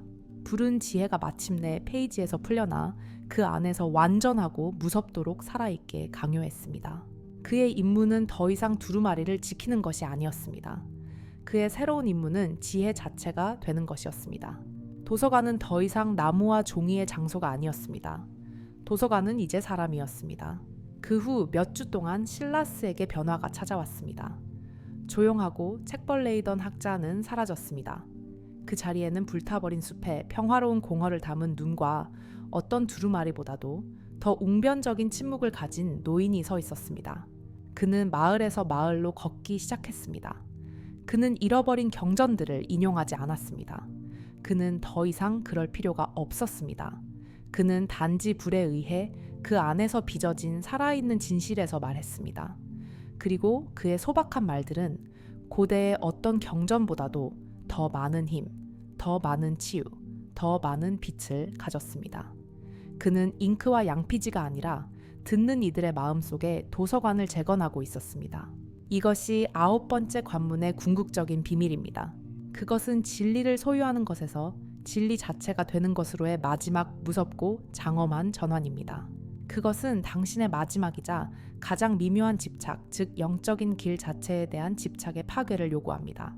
책들, 기술들, 스승들 위안을 주는 느낌들, 영적인 사람이라는 정체성, 그 모든 것이 불타야만 합니다. 왜냐하면 태어나고 있는 것은 당신이기 때문입니다. 진짜 당신. 당신이 당신이라고 생각했던 모든 것이 사라졌을 때 남는 당신. 만약 당신이 이 재의 장소에 있다면, 만약 당신이 밧줄의 절대적인 끝에 있다면 이것을 아십시오. 당신은 가장 신성한 땅 위에 있습니다. 이것은 당신이 버려졌다는 신호가 아닙니다. 이것은 우주가 마침내 당신이 소품 없이, 지도 없이, 그물 없이 스스로 설 준비가 되었다고 간주한다는 신호입니다. 함께 이 땅 위에서는 연습을 해봅시다. 눈을 감으세요. 그리고 아무것도 고치려 하지 마세요. 의미를 찾는 것을 놓아주세요. 더 나은 미래에 대한 희망을 놓아주세요. 더 나았던 과거의 기억을 놓아주세요. 여기 당신 자신의 삶의 자해 속에 있으세요. 그 차가움을 느껴보세요. 그 공허함을 느껴보세요. 그 절망감을 느껴보세요. 저항하지 마세요. 심지어 받아들이려고 노력하지도 마세요. 그저 그것과 함께 있으세요. 그리고 이제 이 완전한 폐허 속에서 한 가지 단순하고 부인할 수 없는 사실을 알아차리세요. 나는 여전히 여기에 있다. 희망은 사라졌지만 나는 여기에 있다. 꿈은 사라졌지만 나는 여기에 있다. 의미는 사라졌지만 나는 여기에 있다. 그것을 느껴보세요. 당신 자신의 인식이라는 단순하고 파괴할 수 없는 사실. 그것은 불에 타지 않습니다. 그것은 재에 더럽혀지지 않습니다. 그것은 상실에 의해 줄어들지 않습니다. 그것은 그저 존재합니다. 이 나는 존재한다가 바로 당신입니다. 그리고 그것으로 충분합니다. 9번째 관문은 당신이 통과하는 시험이 아닙니다. 그것은 당신이 녹아드는 상태입니다. 당신은 부서지고 있는 것이 아닙니다. 당신은 부서져 열리고 있는 것입니다. 당신은 당신 자신인 파괴할 수 없는 빛이 마침내 장애물 없이 빛날 수 있도록 부서져 열리고 있습니다. 우주는 당신에게서 모든 것을 빼앗아간 것이 아닙니다. 그것은 당신이 아닌 모든 것을 빼앗아갔습니다. 그것은 당신이 마침내 풍경을 보도록 당신의 가장 소중한 지도를 불태웠습니다. 그것은 당신이 마침내 당신 자신이 사랑이라는 것을 배우도록 아름다운 사랑 노래들을 침묵시켰습니다. 이것은 당신의 끝이 아닙니다. 이것은 당신의 시작입니다. 이것은 당신의 대관식입니다. 하지만 그 왕관은 금이나 보석으로 만들어지지 않았습니다. 그것은 당신이 필요하다고 생각했던 모든 것의 재로 짜여 있습니다. 그리고 그것은 모든 창조물 중에서 가장 귀한 것입니다. 그리고 지금 당신은 여기에 있습니다. 당신은 불홍수 침묵 그리고 폭풍을 통과했습니다. 당신은 당신 자신의 삶의 폐허 속에 서서 결코 파괴될 수 없는 단 하나를 발견했습니다. 시험들은 견뎌내야 할 벌이 아니라 신성한 교향곡의 음표들입니다. 각각은 제 역할을 했고 당신이 지금 된 사람이라는 장엄한 화음을 만들어냈습니다. 다른 사람들의 오해는 당신이 당신 자신의 영혼이라는 거울 속에서 당신의 반영을 찾도록 가르쳤습니다. 고독의 아픔은 당신이 우주의 심장 속에서 당신의 집을 찾도록 가르쳤습니다. 상실의 쓰라림은 당신에게 텅 빈 손의 은총을 가르쳤습니다. 배신의 화살은 당신에게 온전해지기 위해 보답이 필요 없는 사랑을 가르쳤습니다. 악의의 그림자는 당신의 빛이 빛나기 위해 허락이 필요 없음을 가르쳤습니다. 길고 느린 숙성은 당신에게 당신 자신의 것보다 훨씬 현명한 시간표를 신뢰하도록 가르쳤습니다. 신성한 침묵은 당신이 구도자가 아니라 성소임을 가르쳤습니다. 거울 속의 유령은 당신이 새로운 미래를 선택함으로써 당신의 과거를 치유하도록 가르쳤습니다. 그리고 재의 대관식은 당신이 가진 것이 아니라 당신이 누구인지 그리고 당신이 누구인지는 파괴할 수 없다는 것을 가르쳤습니다. 당신은 체계적으로 해체되고 정교하게 재건되었습니다. 당신은 더 이상 평화를 찾는 사람이 아닙니다. 당신은 표현을 찾는 평화 그 자체입니다. 당신은 더 이상 사랑을 찾는 심장이 아닙니다. 당신은 자신을 내어줄 곳을 찾는 사랑 그 자체입니다. 당신의 여정은 끝나지 않았습니다. 사실 이제 막 시작되었습니다. 우주는 이렇게 강하고 이렇게 강인하며 이렇게 진실한 칼날을 벼려내고 나서 먼지 쌓인 선반에 그냥 두지 않기 때문입니다. 당신은 준비되었습니다. 당신은 이제 등대입니다. 그리고 당신의 유일한 의무는 빛나는 것입니다. 사람들은 당신에게서 발산되는 조용한 빛에 이끌릴 것입니다. 그들은 왜 그런지 모를 것입니다. 그들은 단지 당신의 존재 속에서 안정감, 평화, 진정성을 느낄 것입니다. 당신은 설교할 필요가 없을 것입니다. 당신의 삶이 당신의 설교가 될 것입니다. 당신이 작은 좌절을 다루는 방식은 인내의 교훈을 가르칠 것입니다. 당신이 어려운 사람에게 보여주는 연민은 무조건적인 사랑의 마스터 클래스가 될 것입니다. 당신이 계속되는 자신의 도전을 만나는 은총은 우리가 우리의 환경에 의해 정의되는 것이 아니라 우리가 그것에 가져오는 의식에 의해 정의된다는 살아있는 증거가 될 것입니다. 당신은 치유자가 되었습니다. 당신이 마법의 힘을 가졌기 때문이 아닙니다. 당신 자신의 상처들이 너무나 많은 의식적인 사랑으로 마주했기 때문에 약으로 변모했기 때문입니다. 당신은 움츠러들지 않고 다른 사람의 고통과 함께 앉아 있을 수 있습니다.